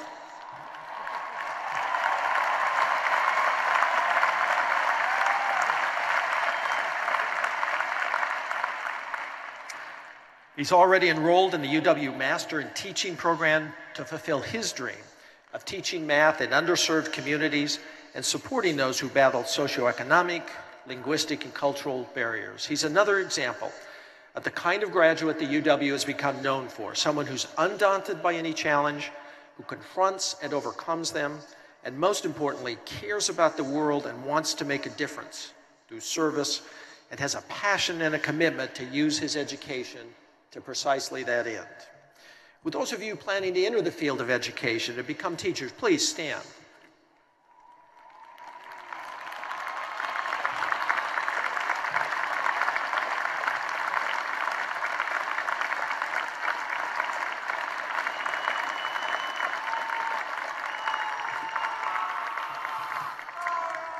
And now I'd like to ask all of our other graduates who've committed their futures to a life of service, graduates of our fine School of Social Work, would you please stand?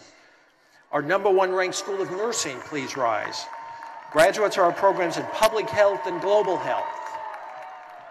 Now I want all of our graduates to stand up.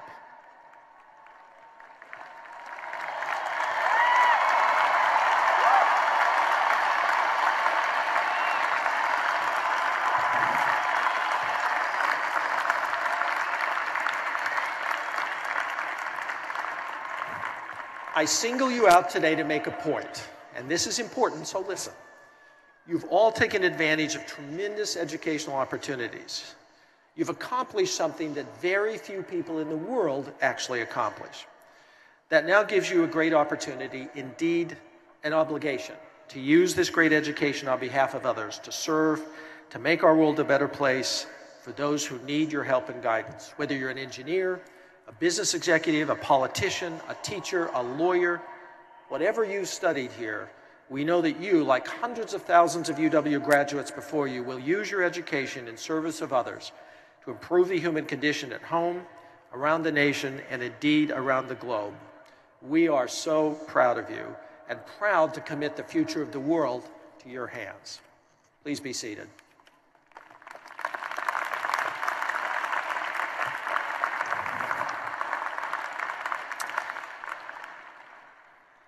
Now I'd like to ask Dana Hamilton and Ekaterina Balakariva to present this year's class gift. Dana is graduating with a Bachelor of Arts degree in English and French with honors. Ekaterina is receiving a Bachelor's of Arts degree in Near Eastern Cultures and Civilizations and Anthropology of Globalization with honors. Dana and Ekaterina chaired and vice-chaired the Senior Class Gift Council, thanks to whose leadership the senior class has made this wonderful early start in philanthropy. Dana. Good afternoon. The Senior Class Gift Leadership Team and I worked with a fantastic volunteer team of seniors to organize a Senior Class Gift campaign. It was important to choose a gift that represented the values of our class while enhancing the university and continuing to provide valuable resources for future generations of Huskies. Hunger on campus remains a silent issue. The class of 2014 is committed to changing this. Therefore, we decided to create the Class of 2014 Huskies Fight Hunger Fund as our senior class gift to combat hunger here at our alma mater. The difficulties we face are not always imposed on us by our courses, and working together to overcome these challenges is one of the most important and transformative experiences that the University of Washington provides. On Seattle campus alone, we raised $27,815 in gifts and pledges from undergraduates. And now, President Young, we will present you with the names of all the donors.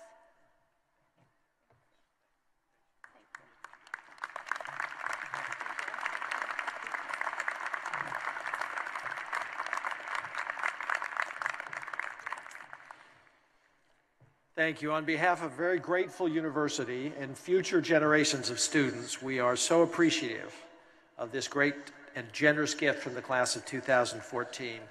Now all of you share in the university's future. Now let me turn to the next part of our ceremony today. The Chief Academic and Chief Budget Officer of the university, and there is none better in the United States than Provost and Executive Vice President Anna Marie Kause, who present this year's University Award winners. Thank you, President Young. Each year, the university presents awards to honor outstanding teachers, mentors, program staff, and alumni. Many of this year's award winners are with us today on stage. You may read about these amazing people on pages 8 and 9 of your program. I'd like to draw particular attention to those who have won awards for teaching and mentoring students. 5 University of Washington professors have been selected to receive the Distinguished Teaching Award this year. They are Karen Fredrickson Golson, Professor of Social Work, Moon Ho Jung, Associate Professor of History, Liz Porter, Assistant Professor of Law, Matt McGarity, Senior Lecturer in Communication, and Lance Forche, Senior Lecturer in Linguistics and Director of our American Sign Language Minor Studies program. If you're here today, will you please stand up?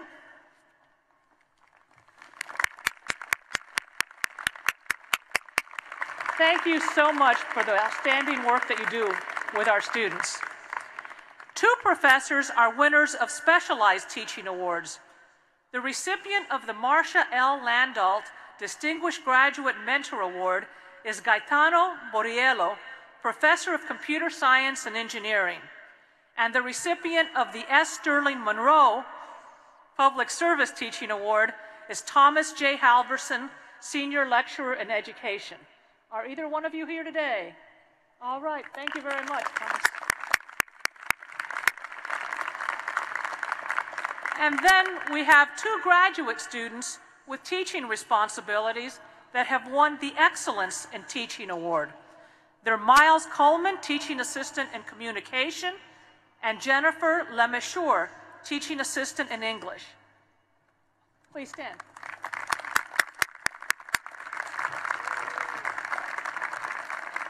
And 5 other recipients also deserve special attention. Angelina Snodgrass Godoy, Professor of Law, Society, and Justice, is winner of the Outstanding Public Service Award. Hugh Ya Lin is Professor of Aeronautics and Astronautics, and he's the recipient of the Distinguished Contributions to Lifelong Learning Award. Pamela Mitchell, Professor of Behavioral Nursing and Health Systems, has received the David B. Thorud Leadership Award. And the Distinguished Librarian Awards recipient is Janet Schnall, Information Management Librarian in Health Sciences. Will you please stand? Thank you.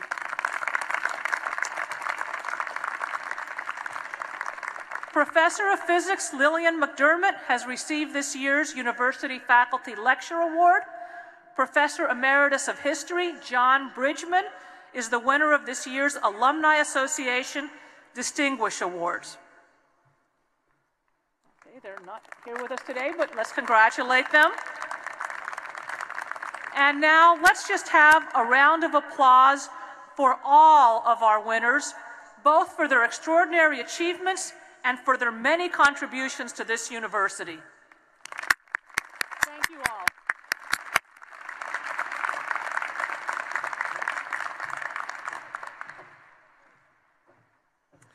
Provost Kause, thank you, and congratulations to all of our extraordinary faculty.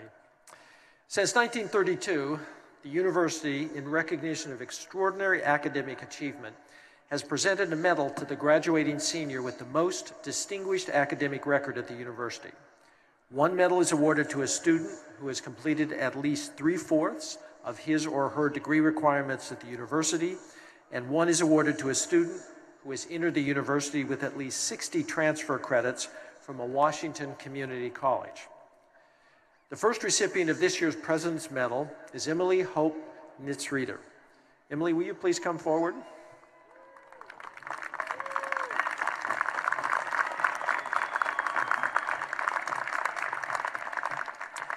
As a student at Seattle's Roosevelt High School, Emily, assuming she knew all about the UW, focused her college search on other large schools. But after her mother, obviously wiser than Emily, suggested taking a campus tour, she realized UW would be a great school for her, one where she would be able to carve her own path. And she certainly has. During her first years at UW, Emily created some of her most cherished memories with students who became her best friends as a member of the Husky Marching Band in the alto saxophone section. She ensconced herself in the UW Honors Program, where she served as an Honors 100 peer educator and student staff member. She's participated in an exploration seminar to Morocco and the recipient of a number of scholarships and awards, including the sophomore class medal. Graduating summa cum laude with a double major in English and comparative history of ideas, Emily will begin a UW Master's Program in Education Policy this fall. Emily, it's my very great pleasure to present you with this medal in recognition of your extraordinary academic achievements.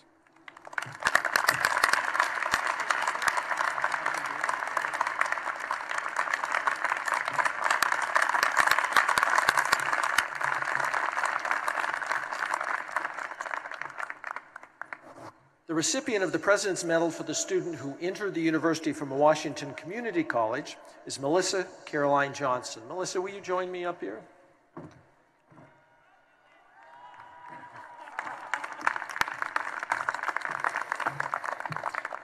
With much trepidation, Melissa enrolled at Bellevue College in her late 30s.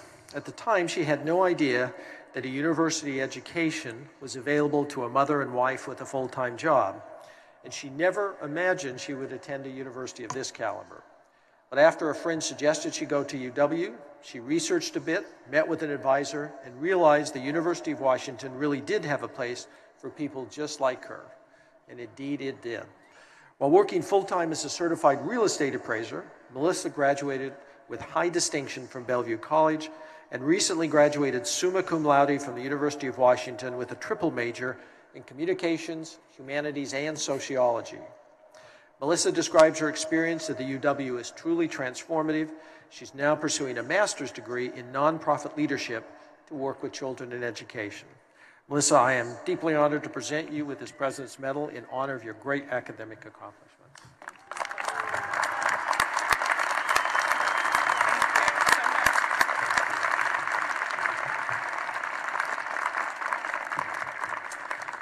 At this time, I'd like to recognize all of our students who are graduating with the university's highest baccalaureate honors, summa cum laude, magna cum laude, and cum laude. Their names are listed on page 15 of your commencement program. Since 1938, the university and the Alumni Association have jointly presented an award to a former University of Washington student whose work has attained national or international prominence. This award, called the Alumnus Summa Laude Dignatus Award, which means alumnus of the highest praise, is the highest honor bestowed by the university upon one of its graduates. Today, we add to that list of very distinguished individuals who've received this award the name of Dr. Arthur Levinson, a pioneer in medical research and a global business leader who's widely respected in the fields of science, health, and technology. Dr. Levinson, would you join me here at the lectern?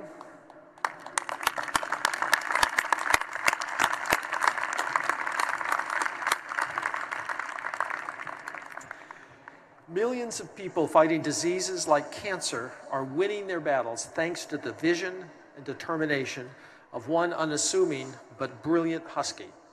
Over the last 3 decades, Arthur D. Levinson has become nationally recognized as a game changer in the world of biotechnology.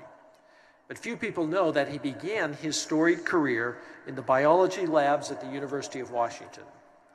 Growing up in View Ridge in Northeast Seattle, Dr. Levinson became fascinated with astronomy and physics after reading Carl Sagan's Intelligent Life in the Universe. But after enrolling at the UW, he realized he was more inspired by life at the molecular level. He crafted his own major based on genetics and molecular biology with the help of his professors, one of whom, Professor Leland Hartwell, would go on to become the president and director of the Fred Hutchinson Cancer Research Institute, and in 2001 win the Nobel Prize.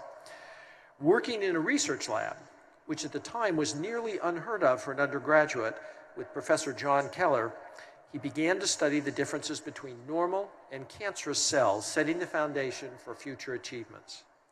After graduating from the UW in 1972 with bachelor's degrees in molecular biology and chemistry, Dr. Levinson went on to earn a PhD in biochemical science at Princeton University, followed by a postdoctoral post at the University of California, San Francisco. Recruited by a former UCSF researcher in 1980, he was one of 8 scientists to join a startup biotech company called Genentech. Their work researching genes and proteins led to discoveries that both were important drivers of human cancer, thus improving the method of manufacturing biotech drugs. Dr. Levinson made other discoveries. After demonstrating the scientific and economic advantages of growing proteins in mammalian cells rather than bacterial cells, for example, his reputation as a scientist flourished. His passion for discovery led him to co-author over 80 scientific articles, be named inventor on 11 US patents, and be elected as a fellow to the American Academy of Arts and Sciences in 2008. Over the years, Dr. Levinson assumed management responsibilities as head of research, and then research and development until he was named Chief Executive Officer of Genentech in 1995. His ability to be both a scientist and a businessman enabled him to examine projects from both a business and scientific perspective. As a result, Genentech focused on developing treatments for cancer, immunology, vascular biology, which allowed the company to compete successfully with international pharmaceutical giants. Under his leadership, revenue climbed more than 30%. Dr. Levinson's reputation as a leader in both the lab and the boardrooms is truly unparalleled. For the past decade, he's been consistently recognized as one of our nation's leading business managers. He was inducted into the Biotech Hall of Fame, named twice as Business Week's Best Manager of the Year, recognized as America's Best CEO 4 years in a row by Institutional Investor, and honored as one of the world's most respected CEOs by Barron's. His friend Steve Jobs invited him to join the board of Apple in 2000, and he served with him as co-lead director from 2005 till 2011, at which time Dr. Levinson became chairman. In addition to serving as chairman of the board for Genentech, he's taken on a new role as CEO of Calico, a Google affiliate focusing on the challenges of aging and its associated diseases to prolong active, healthy life. Amidst all of his work, Dr. Levinson has never forgotten his roots at the UW. In 2006, he and his wife, Rita, established the Levinson Emerging Scholars Program with a generous donation. The program provides a transformative opportunity for exceptionally talented and highly motivated juniors and seniors to develop as creative, independent scholars through full immersion in UW's intensive research culture. For his leadership in pioneering innovation that's transformed medicine and technology, for the life-saving cancer treatments that he has been instrumental in developing, for being a true and generous friend to the University of Washington, his alma mater. With great pride and admiration, the university honors Dr. Arthur D. Levinson as its 2014 Alumnus Summa Laude Dignatus.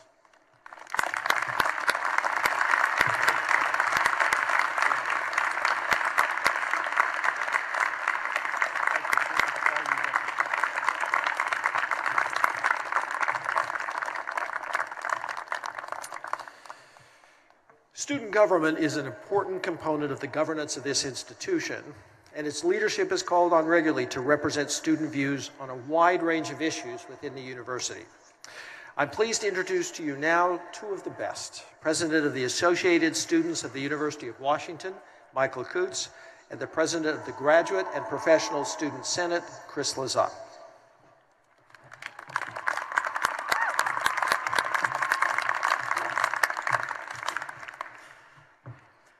I am standing before you today as a 22-year-old with virtually no idea what life will bring. For some reason, I'm also giving a commencement speech. I didn't know how to do this, so I looked up how to give a commencement speech on Bing. From what I gathered, here's what we need to know. It looks like we'll be fine if we embrace failure, find our inner voice, remember history, do not give up, do what we love, and love people while we're at it. Put our iPhones down once in a while and remember that we are special and we can change the world and we should just shoot for the moon because even if we miss, we'll land among the stars. Although I'm not really sure that's a very comfortable place to be after watching the movie Gravity. Thousands of you are like me. You've done life like this. Baby, school, graduated. Probably a few things have happened in between there, but that's the basic idea. Now we'll hear a lot of advice from a lot of really talented people telling us what to do next. And that's going to be a good thing. And thank you in advance to Mr. Ballmer for that. Seattle is ready for a basketball team whenever you are. All right? Save our Sonics!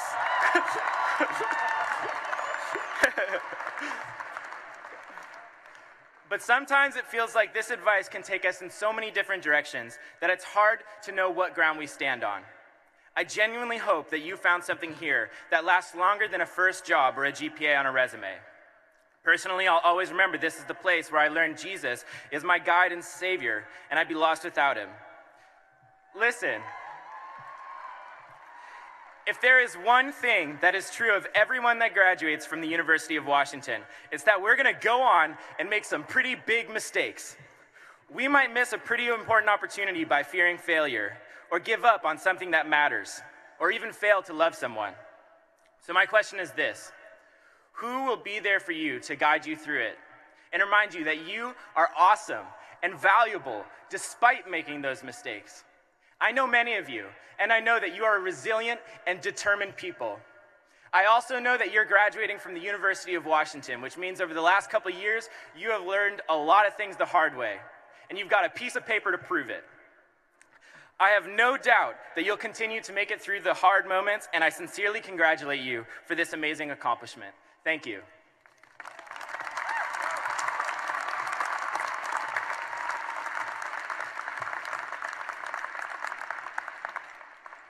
Thank you, Michael. I stand before you as a 30-year-old with virtually no idea of what life will bring. Graduate and professional Huskies, as you take your diploma in hand, I have 3 values I'd like to reflect on. First, I want you to be proud. It is because of the work that you do in the labs, in the seminar rooms, in the moot courts, in the clinics, in the classrooms at this university that you have made the University of Washington the world-class institution it is. Every one of you graduating with an advanced degree today is receiving a degree from one of the premier research universities in the world, and many of you are receiving degrees from programs that are among the top in your fields. Second, I want you to be humble. I would not be able to tell you to be proud as I just have if you were not each supported by a vast network of people both close to you, family, friends, peers, mentors, but also people you may never meet, janitors, baristas, bus drivers, countless others who facilitate our daily lives without us ever realizing it. We also owe gratitude to the people of Washington, who over decades made a commitment to investing public resources in a higher education system of excellence. Third, I want you to be compassionate. By virtue of your degrees, you will be interacting with people who will depend on you, students, clients, patients, colleagues. Be compassionate to them and learn their stories. But also practice self-compassion. One of the hardest but most important lessons I've learned as a graduate student is that it is hard to be compassionate to others if you don't first practice self-compassion. And that is not a skill that is taught in most graduate and professional degree curricula. Finally, beyond reflection, I want you to be active practitioners of these values. We know that the American public holds many stereotypes about advanced degree holders, about PhDs, doctors, lawyers, public servants, teachers. Some of these are harmless and allow us to laugh at ourselves and not take ourselves too seriously. Some of these are not so harmless. We need only to look at recent attempts by Congress to manipulate and politicize research funding that these stereotypes can breed contempt for learning. Practice service by seeking opportunities to contribute your expertise and address criticisms of your learning and the experience that you have had at this university head on. But when you do it with pride, do it with humility, and do it with compassion. Thank you. I couldn't be more proud of each and every one of you. Congratulations.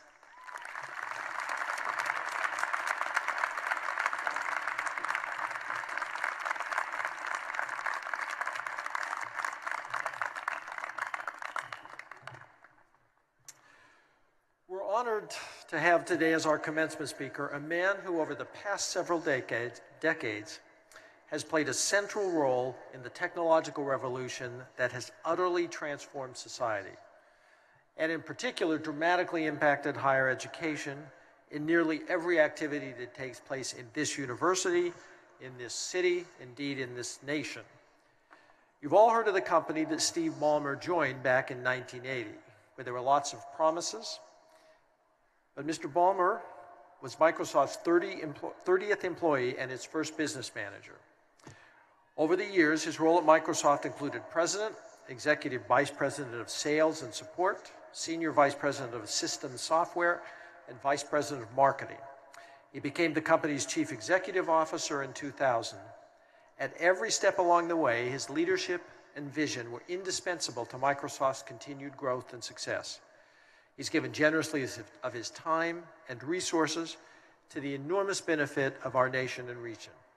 In recognition of Mr. Ballmer's extraordinary achievements in technology and business, for his inspired and inspirational public service, the university today conferring upon him the honorary degree of Doctor of Science. The honorary degree citation will be read by Chairman of the Board of Regents, Orrin Smith. Will Mr. Ballmer and Mr. Smith please join me?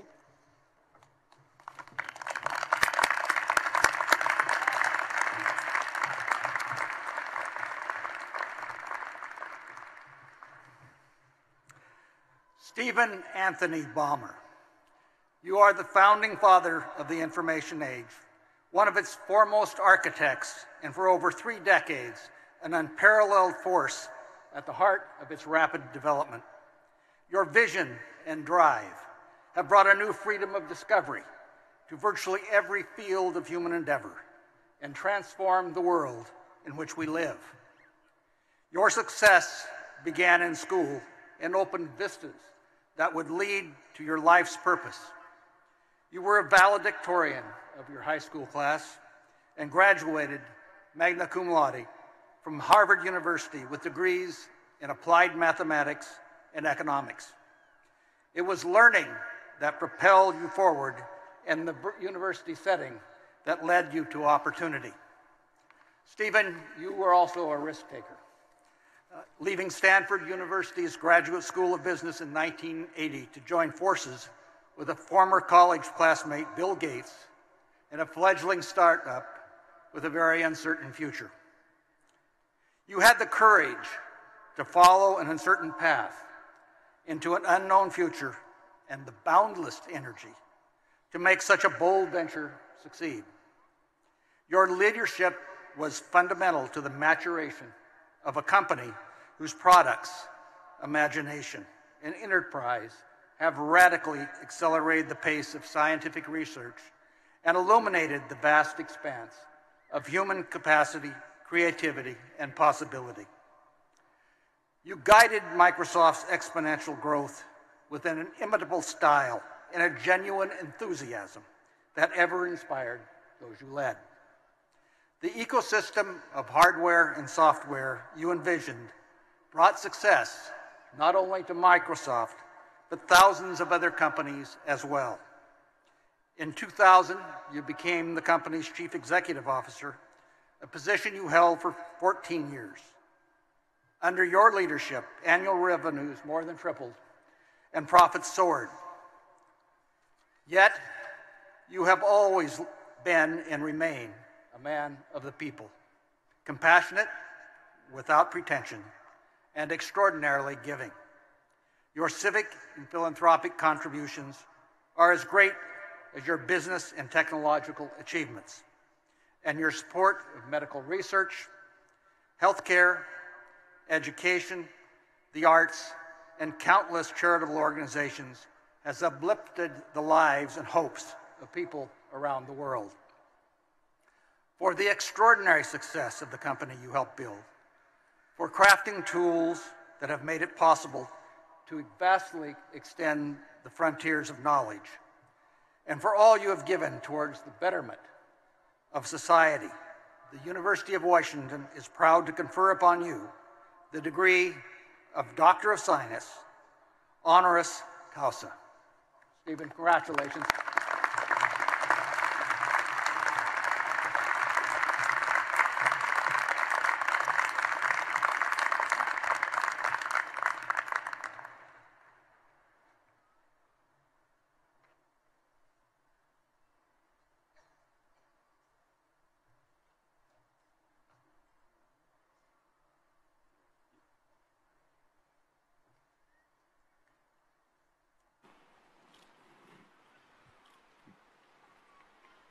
We good?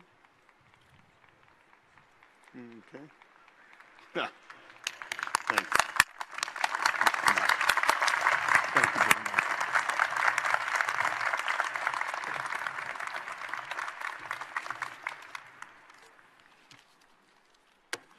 Well, thanks!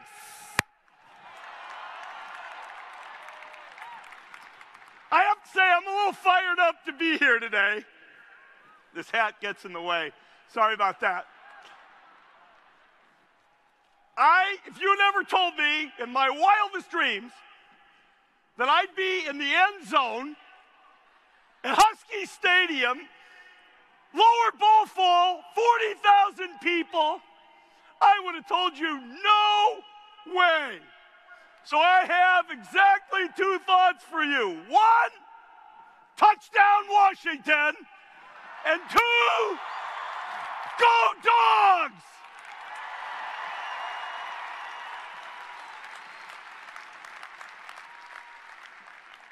I want to congratulate everybody who's graduating today. It's been a little low-key in here for my taste. I want actually all the graduates, every one of you, to get up and give yourself a round of applause. Congratulations.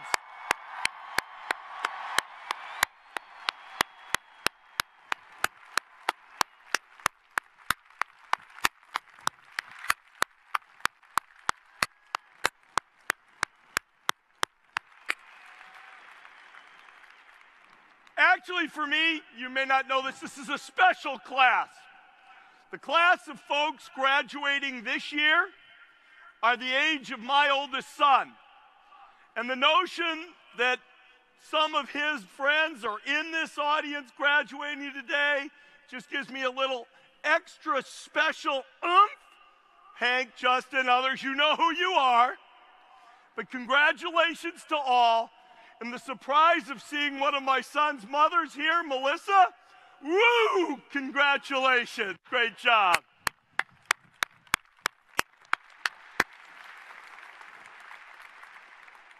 Michael and Chris made, I think, a wonderful point. Neither one of them knows what the heck at age 22 or 30 life holds for them. And you know what? It's okay. It's okay. This class is graduating at perhaps the best time in history. A time, and if you don't remember anything else from this speech, this is it. You have the greatest opportunities in front of you of any class ever to graduate from university. You have the opportunities to go out and change the world in so many ways. I've had an amazingly fortunate and lucky journey. I was born at the right time in the right place to be able to participate in the launching of the information age. And if you only take the perspective of information technology, the impact you all can have on the world of business, the world of science, the world of education, the world of healthcare, there has never been a better time.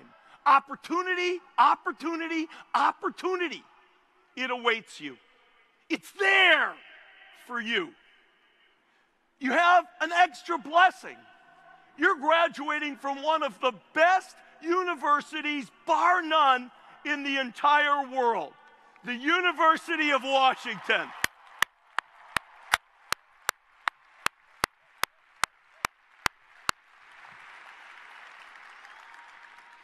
This university is unbelievable. Mike and I were actually talking up on stage and some of the various departments, but I certainly know the medical school here and Dean Ramsey. I've gotten some exposure to the School of Social Work under Dean Uehara. Certainly the computer science department. Will all the computer science graduates please stand up? Yeah! But there are countless of wonderful departments here at the University of Washington. And to graduate from here means you have opportunity sitting in front of you for the taking. I want to give you 3 principles to think about as you look at the opportunities that you have to make a difference. And it can be a difference in 1 or 2 people's lives, 100 people's lives, a difference in the world, a difference in arts or letters or science or business. I'll give you 3 things to think about. First, there's a Latin expression which I think is great. I love it. It was in a now very old movie called The Dead Poets Society. But the line of the movie was carpe diem, seize the day. The opportunities are there, but you got to reach out and pick them up. You've got to grab at them. Some of you may have already done that at the U, in your classes, in other students that you met, in your extracurricular activities, but grab them. Don't be afraid to make a mistake, because you know what you can do if you grab the wrong one? Drop it and pick up another one. It's okay. Seize the day. I think back of all of the luck, but also the times that were in front of me to seize the day. I don't know what got me to drop out of business school and come to Microsoft. My parents thought I was a whack job. Neither one of them graduated college, and they thought this was really a wild idea. I was lucky. I seized the day. Microsoft.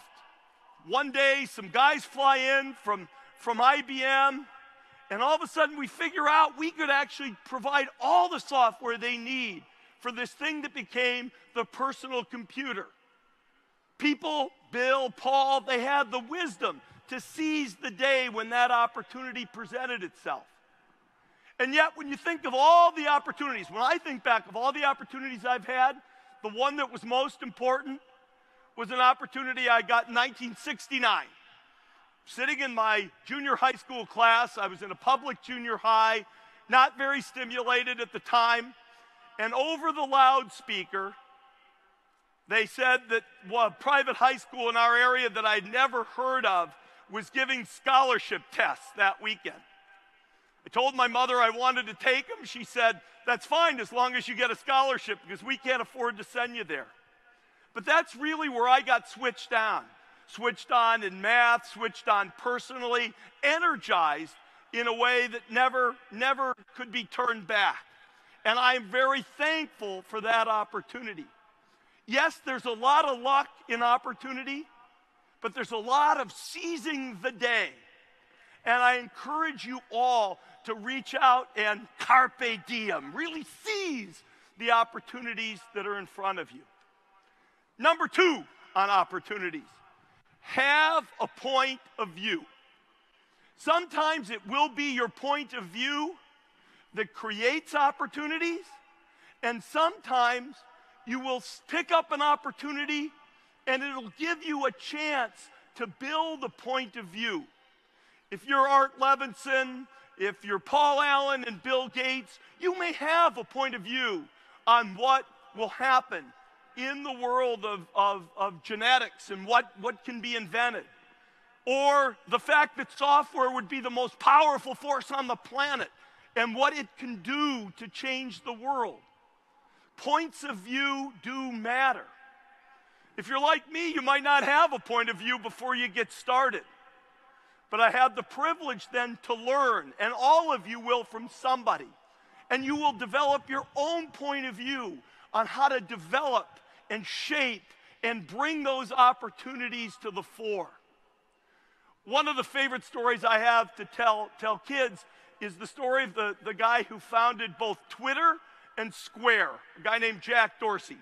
I barely know the guy, but I am in awe of his story.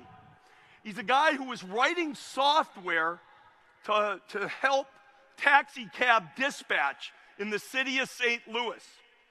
And he discovered that blowing out small messages was a really powerful force for taxi cab scheduling, and that taxi cab drivers needed to be paid. And out of that experience, he developed the point of view that allowed him to create both Twitter and Square, which is now the most popular way that people get paid. So point of view creates opportunity, and you need to be a person who takes a point of view with the opportunities that you're given. Third message, be hardcore. Hardcore is really hard to define, but it is my favorite expression. Hardcore. Hardcore means tenacious. Hardcore means long-term. Hardcore means determined. I don't care what you do. You're going to have to be patient and industrious and really stay after things. When Microsoft first decided it wanted to sell software into businesses, people told us we couldn't. This was in the 1980s. They told us in 1989 we couldn't. They told us in 1995 we couldn't, 2000, 2005. Today, if you look at Microsoft's enormous success, 70 or 80% of it comes from selling the software that really automates the way businesses and institutions like the University of Washington automate. Tenacity, sticking with things. Outside the business realm, think of Nelson Mandela. Just think about that case. The constant, nonstop, long-term fight against apartheid that finally paid off. Opportunity is about seizing what's there. It is about what's having a point of view, but it's also about patience and determination. Things will not necessarily come to you, poof, immediately and overnight. You're going to have to be determined and long-term. My wife, about 7 years ago, got started with some folks here at the University of Washington on something called Partners for Our Children. It's a center based here at the university that works in partnership with both private sources and the state of Washington on ideas to reform child welfare. 7 years, some progress. 7 years, a lot more to go. And whether you're choosing careers in business or the arts or in areas in which you will do service, you will need to put in long-term effort and be hardcore in order to seize the opportunities that are in front of you. Seize the personal opportunities that are in front of you too. I really believe that people need to have more than one thing in their life. I feel fortunate. I have a life partner, I have kids, I have a family. And you need to seize those opportunities in addition to the ones that you will find in front of you absolutely professionally. The two of you guys said you are respectively 22 and 30 and don't know what you're doing. I am 58 years old and I too don't know what I'm doing again. I retired from Microsoft earlier this year. It's a wonderful opportunity, frankly, for Microsoft. Fresh blood, fresh ideas, fresh thinking, a fresh leader who's outstanding in Satya Nadella. But new opportunities for the company, and I look forward to new opportunities for me. One of those I'm afraid to admit I might be pursuing down in Los Angeles. Please forgive me that. That's a passion for sports. Yeah, I knew I had to take a little bit of that. But anyway, but I also am looking for what's next. How would I serve going forward? Government, other service, not as a politician, that's certainly not me, you can tell that. But the search for opportunity doesn't stop. It's there in front of you at all times. You will face times where you want to renew yourself. Seize the opportunity, carpe diem, develop a point of view, and then stay and really work on things in a very hardcore and determined way. You're all in an amazing spot at an amazing time and able to make an amazing difference. I have a lot of faith, particularly as a citizen of Seattle who loves living in the Northwest, is committed to being here for the rest of my life. The fate of Seattle, the fate of Washington, the fate of the world is in the hands of the class of 2014 of the University of Washington. Please do a good job with it. We need you. Thank you all and congratulations.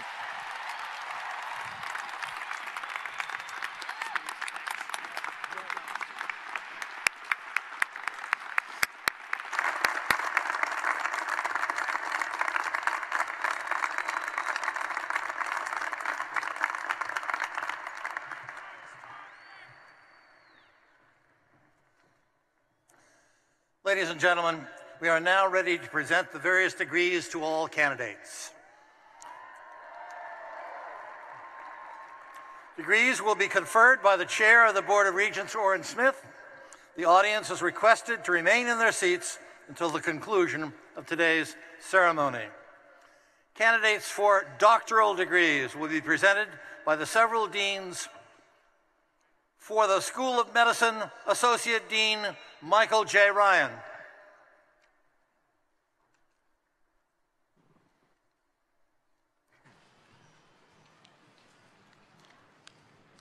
Mr. President, it's an honor to recommend the 218 candidates for the degree of Doctor of Medicine.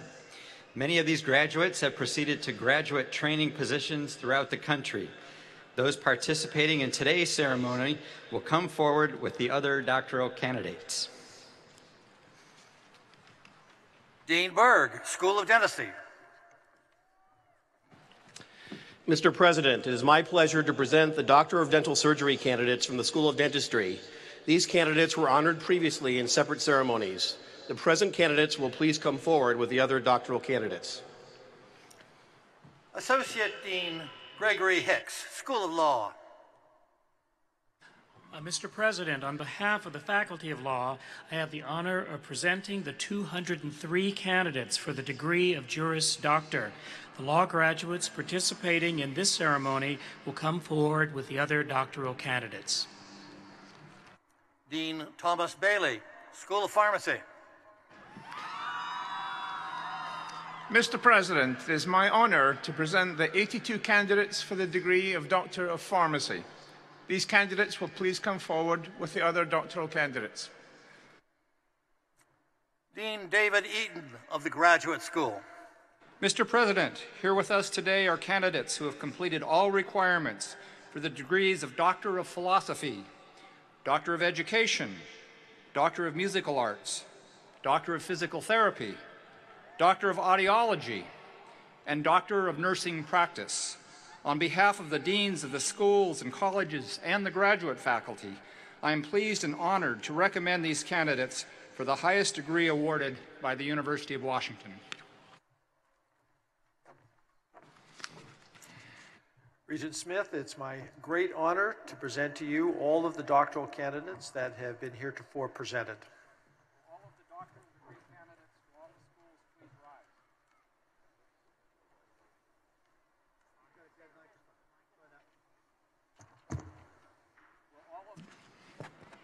Will all the doctoral degree candidates from all schools and colleges please rise?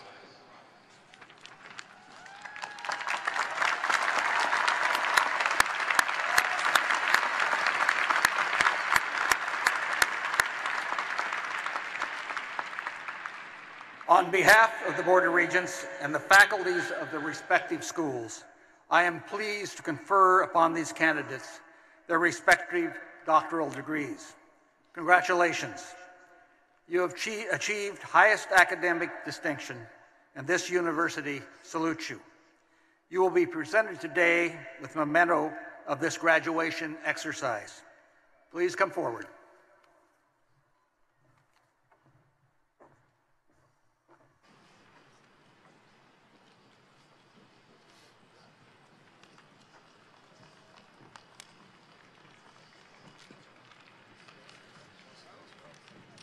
Naomi Esther Kampa Thompson, Classics. Anat Lubetsky-Vilnai, Rehabilitation Science. Scott Davis, Physics. Gregory Matthew Newbloom, Chemical Engineering. Hoyt A. Kupke, Statistics. Yang, Mathematics.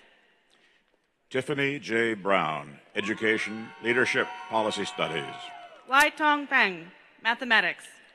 Connie Lung, Audiology. Chris King, Biochemistry. Kelly Corcoran, Audiology. Cheng Jing, Public Health Biostatistics. Sarah El-Shafi, Audiology. Carl Alexander Kasher, Computer Science and Engineering. Alacia Fate, Audiology. David Y. Chu, Chemical Engineering. Regina R. Escano, Audiology. James Kirk, Bioengineering. Elizabeth Ann Goldhofer Brown, Audiology. Michael F. Ringenberg, Computer Science and Engineering. Richard J. Callahan, Sociology. Oliver Haroldson, Civil Engineering. Catherine Suzanne Grease, Pharmacy. Alicia J. Hotovec Ellis, Earth and Space Sciences. Brendan A. Pulowski, Mathematics. Zoe R. Harold, Earth and Space Sciences. Monica Kim Meadows, History. Brian J. Hayes, Pathology. Verena Schoengert Kuzmani, Comparative Literature. Mary Nivison, Pathology. Timothy P. Coombs, Germanics. Bo Lee, Civil Engineering. Claire Moufillard, French Studies.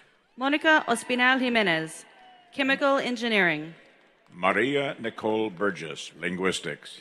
Lakshmi Husasini Koshalakota, Chemical Engineering and Nanotechnology. James A. Chamberlain, Political Science. Helen C. Chen, Chemical Engineering. Elizabeth A. Jones, Information Science. Carolyn C. Crecci, Industrial Engineering. Mark J. Dupuy, Information Science. Amina Abdulatif Negash, Immunology. Matthew J. Ward, Mathematics. Gabriel R. Chow, Mechanical Engineering. Sun Mi Kim, Asian Language and Literature. Gina Ella Fridley, Bioengineering. Allison J. L.P. Farley, Music Education.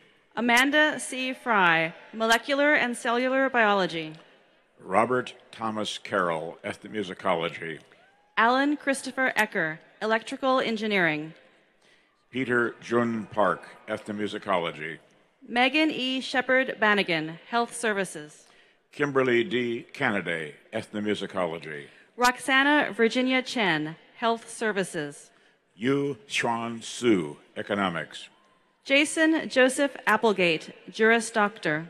Shama A. Alam, Economics. Bonnie Rachel Brown, Atmospheric Sciences. Joseph A. Bernardo, History. Matt Hills, Atmospheric Sciences. Jamal Abdi Gabobodi, Comparative Literature. Dong Uk Kim, Electrical Engineering. Eric W. Jesfeld, Anthropology. Svetlana Alexieva Schroeder, Forest Resources. Jennifer Lesmesure, English. Gonzalo A. Teniel Carrasco, Environmental and Forest Sciences. Melissa Michelle Lucas, Scandinavian Studies. Camila Francisca Tejo Harastoy, Forest Resources. Brian C.W. Pfeiffer, Musical Arts, Percussion. James Andrew Freund, Environmental and Forest Sciences. Sarah G. Schubert, Music History. Lucas B. Christensen, Physical Therapy. Xu Wen Liu, Mathematics. Scott Arthur McClave, Physical Therapy. Gautam Susodia, Mathematics. Michael Robert Zarate, Physical Therapy. Corey D. Seacrest, Clinical Psychology. Adeline Chingying Chan, Physical Therapy. Sharon Hsu, Clinical Psychology. Gavin Y. Lee, Physical Therapy. Artur Sebastian Rossmann, Comparative Literature. Grace G. Lequab, Physical Therapy. Bradley Moorg, Political Science. Ethan John Jort, Physical Therapy. Tomoko Maki, Musical Arts, Piano. Catherine Lee Kyu, Physical Therapy. Jong Yoon Lee, Musical Arts, Piano. Caitlin Ann Gangstad, Physical Therapy. Peter Lee Kai Siu, Chemistry. Kristen L. Ramsey, Physical Therapy. Matthew Russell Frost, Musical Arts, Brass. Jesse J. Zomok, Physical Therapy. Jiang Won Hyun, History. Bianca Toledo Mendonça, Physical Therapy. Giovanna Scalone, Education Learning Sciences. Nima Tabloe, Physical Therapy. Xiao Lin Duan, History. Catherine McGee, Physical Therapy. Lin Chen, Comparative Literature. Alexander W. Zefsik, Physical Therapy. Benjamin Kahimkar, Chemistry. Irma Lam, Doctor of Philosophy. Brad Pearson, Musical Arts, Choral Conducting. Sarah Michelle Rolfe, Electrical Engineering. Johan J. Van Niekerk, Musical Arts, Choral Conducting. Jia Wu, Electrical Engineering. Gary David Cannon, Musical Arts, Choral Conducting. Margaret A. Cristofalo, Social Welfare. Morgan E. Palmer, Classics. Lynette Nyaboke Masese, Epidemiology. Laura Ann Zentek, Classics. Franklin Magaki Onchiri, Epidemiology. Elizabeth J. Crofton Slay, Classics. Abdul Mohsen M. Amuteri, Electrical Engineering. Melissa Karen Ann Funky, Classics. Hawkeye King, Electrical Engineering. Keith Michael Champagne, Education, Education Leadership, and Policy Studies. Sina Nia Kosari, Electrical Engineering. Samantha Jo Conley, Chemistry. Hossein Estiri, Urban Design and Planning. Michael F. Roberto, Chemistry. Siavash Yousefi, Electrical Engineering. Laura Marie Ferguson, Pharmacy. Jessica Julie Tran, Electrical Engineering. Shane Ann Suhiro, Pharmacy. Braulio Peguero, Neurobiology and Behavior. Kevin Ling Ho Chang, Pharmacy. Susan Fung, Neurobiology and Behavior. Aaron Lyle Schlund, Pharmacy. Daniel P. Drynan, Aquatic and Fisheries Sciences. Tulip Younes, Pharmacy. Sam Lee, Nursing Practice. Carmen Lau, Pharmacy. Malia M. Pickett, Nursing Practice. Jessica Zhu Li Liu, Pharmacy. Rita Ismail, Nursing. Catherine Rose Schlechter, Pharmacy. Daisy S. Garcia, Nursing. Stephanie Elizabeth Underwood, Pharmacy.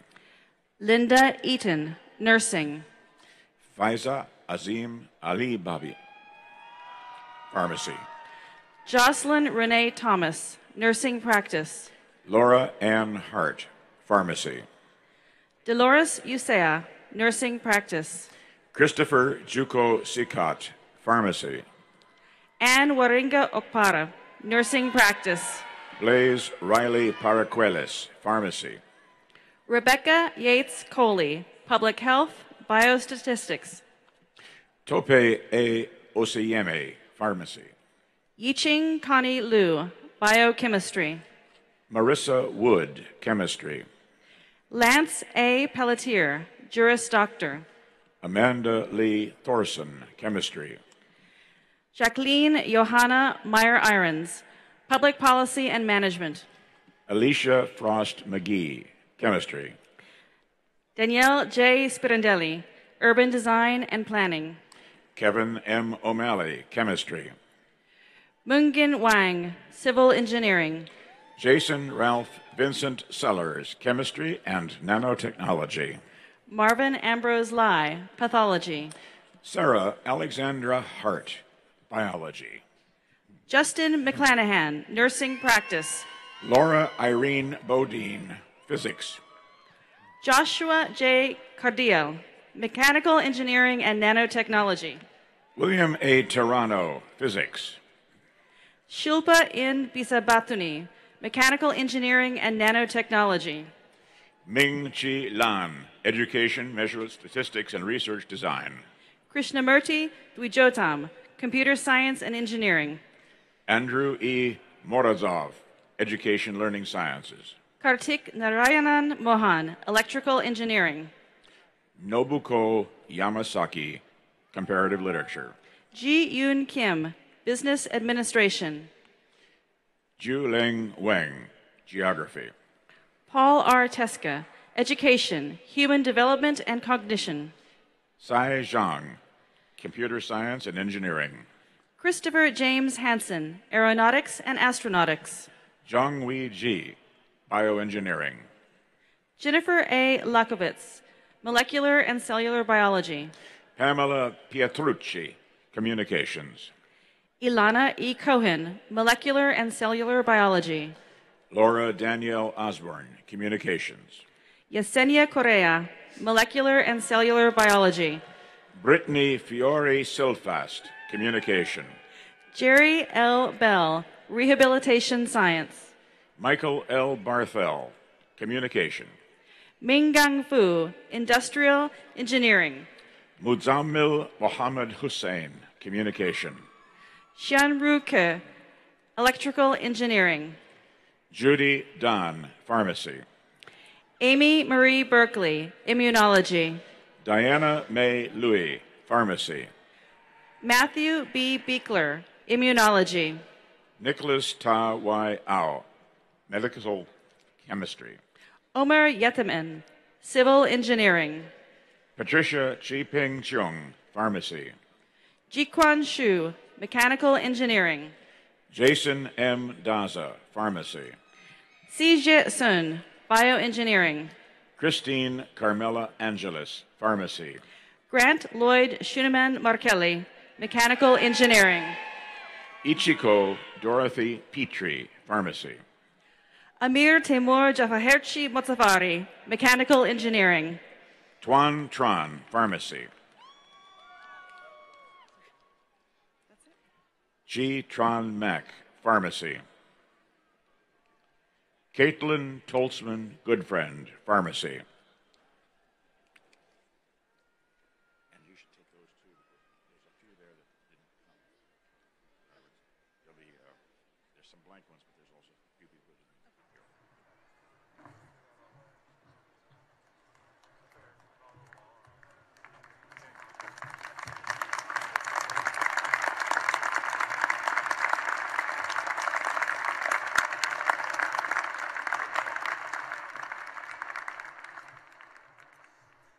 Candidates for master's degrees will be presented by Dean Sandra Archibald of the Daniel J. Evans School of Public Affairs and Dean Eaton of the Graduate School. Candidates for master's degree in the Daniel J. Evans School of Public Affairs will please rise. Mr. President, I am honored to present these candidates for their respective master's degrees. Candidates, please remain standing.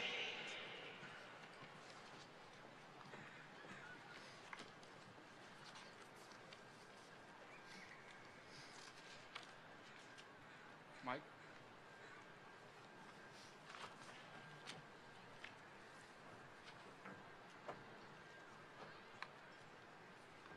It's yours. It's yours.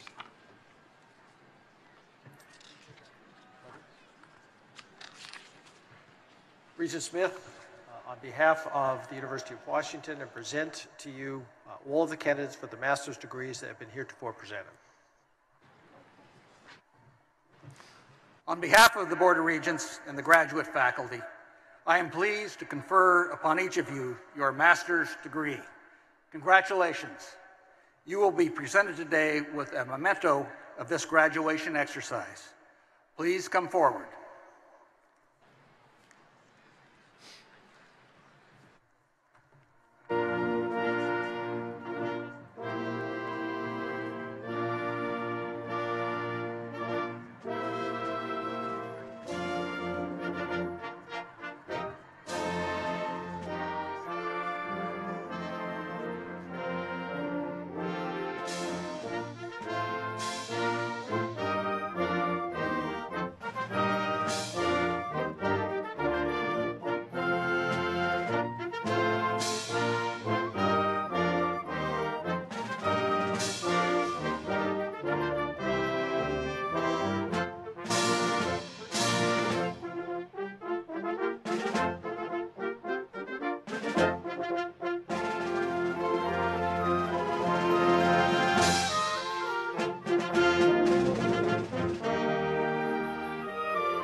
Candidates for bachelor's degrees in the various colleges and schools of the university will be presented by the several deans.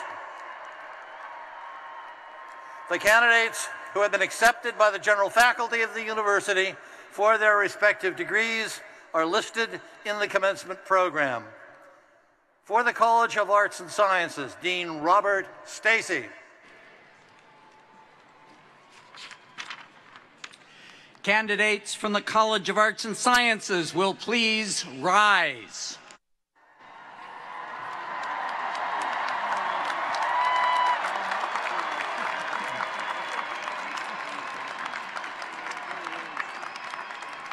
Mr. President, it is my honor to present these candidates for the degrees of Bachelor of Arts, Bachelor of Fine Arts, Bachelor of Design, Bachelor of Music, and Bachelor of Science, and to recommend that they be awarded their respective degrees.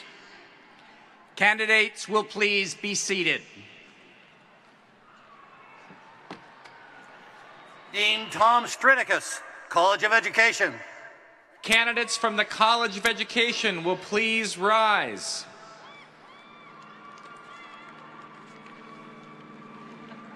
Mr. President, I am proud to present these candidates for the degree of Bachelor of Arts in Early Childhood and Family Studies, and to recommend that they be awarded for their degrees. Candidates will please be seated. Associate Dean Eve Riskin, College of Engineering. Candidates from the College of Engineering will please rise. Yay. Mr. President, I am pleased to present these candidates of the College of Engineering for the degrees of Bachelor of Science in Engineering, Bachelor of Science in Aeronautical and Astronautical Engineering, Bioengineering, Chemical Engineering, Civil Engineering, Computer Engineering, Electrical Engineering, Human-Centered Design and Engineering, Industrial Engineering, Materials Science and Engineering, and Mechanical Engineering, and to recommend that they be awarded their respective degrees. Candidates will please be seated. Dean Lisa Gralnick, College of the Environment. The candidates from the College of the Environment will please rise. Mr. President, it is my pleasure and honor to present these candidates of the College of the Environment for the degrees of Bachelor of Arts, Bachelor of Science, Bachelor of Science in Forest Resources, and Bachelor of Science in Aquatic and Fisheries Sciences, and to recommend that they be awarded their respective degrees. Candidates will please be seated. Dean Harry Bruce, the Information School. Candidates from the Information School will please rise. It gives me great pleasure, Mr. President, to present the candidates of the Information School for the degree of Bachelor of Science in Informatics, and to recommend that they be awarded their bachelor's degrees. Candidates will please be seated. Dean James Giambalvo, Michael G. Foster School of Business. Will the candidates from the Michael G. Foster School of Business please rise? Mr. President, it is with much pleasure that I present these candidates for bachelor's degrees in the Foster School of Business and recommend that they be awarded their respective bachelor's degrees. Candidates will please be seated. Dean Azita Amami, School of Nursing. The candidates for the degrees from the #1 School of Nursing in the nation will please rise. Mr. President, it's my pleasure and honor to present these candidates to you for the degree of Bachelor of Science in Nursing and recommend that they will be awarded their bachelor's degree. Candidates will please be seated. Associate Dean Michael Ryan, School of Medicine. Will the bachelor candidates from the School of Medicine please rise? Mr. President, it's a privilege to present these bachelor candidates from the School of Medicine in the specialized fields of medical technology, prosthetics and orthotics, and physician's assistant, and to recommend they be awarded their respective bachelor's degrees. Candidates will please be seated. Dean John Schaufelberger, College of Built Environments. Will the candidates from the College of Built Environments please rise? Mr. President, I have the honor to present these candidates for their bachelor's degrees in architecture, construction management, landscape architecture, and community environmental planning, and recommend that they all be awarded their respective degrees. Will the candidates please be seated? Dean Edwina Uehara, School of Social Work.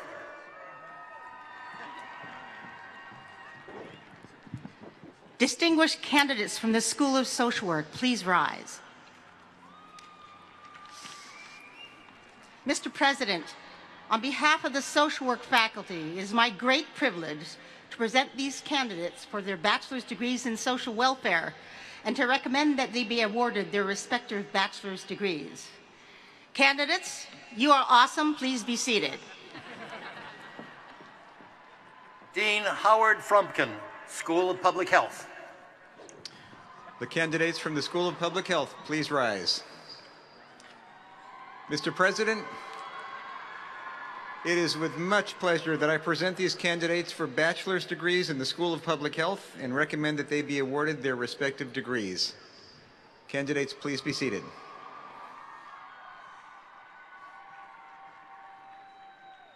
All bachelor candidates from all schools and colleges just presented will please rise.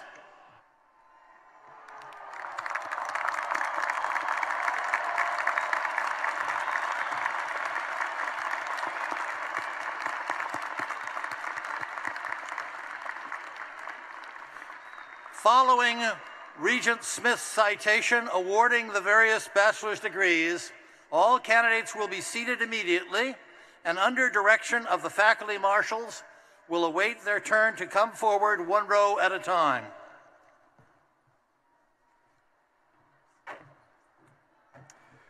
Regent Smith, it's a great honor and pleasure to present the candidates for the bachelor's degrees that have heretofore been presented. On behalf of the Board of Regents and the faculty of the university, I am pleased to confer upon each of you your bachelor's degree. Congratulations. You will be presented today with a memento of this graduation exercise. Please come forward as directed by the marshals.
The University of Washington Men's Glee Club, under the direction of Stephen M. Demarest, will now lead us in singing Rise Up with Pride for Washington. The words to the song are printed on the inside of the back cover of the commencement program. The audience will please rise.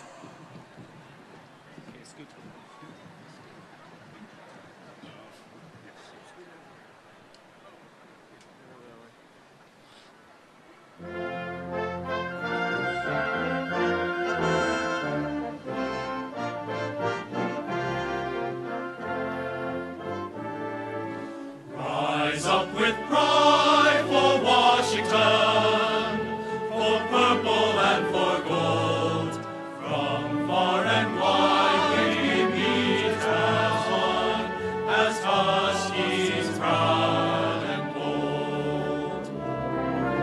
Washington, we hail to thee, honor, truth, integrity, forever shine from lake to shore.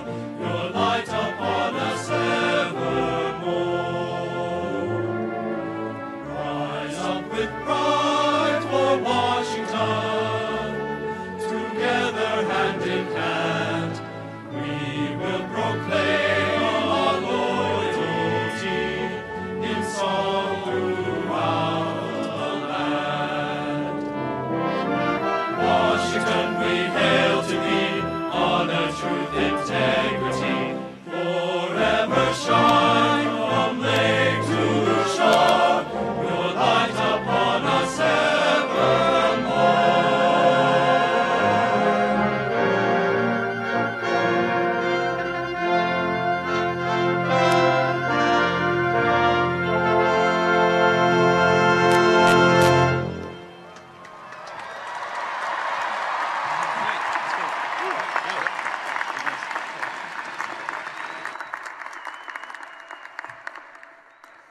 The audience and members of the graduating class are requested to remain at their seats until the recessional of the faculty is concluded. Once the stage party has left the stadium, graduates may exit the field via the stairs at the west end of the stadium or to the east as you entered. Please remain at your seats until the recessional is over. The 139th commencement exercises of the University of Washington are now closed.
Thank you.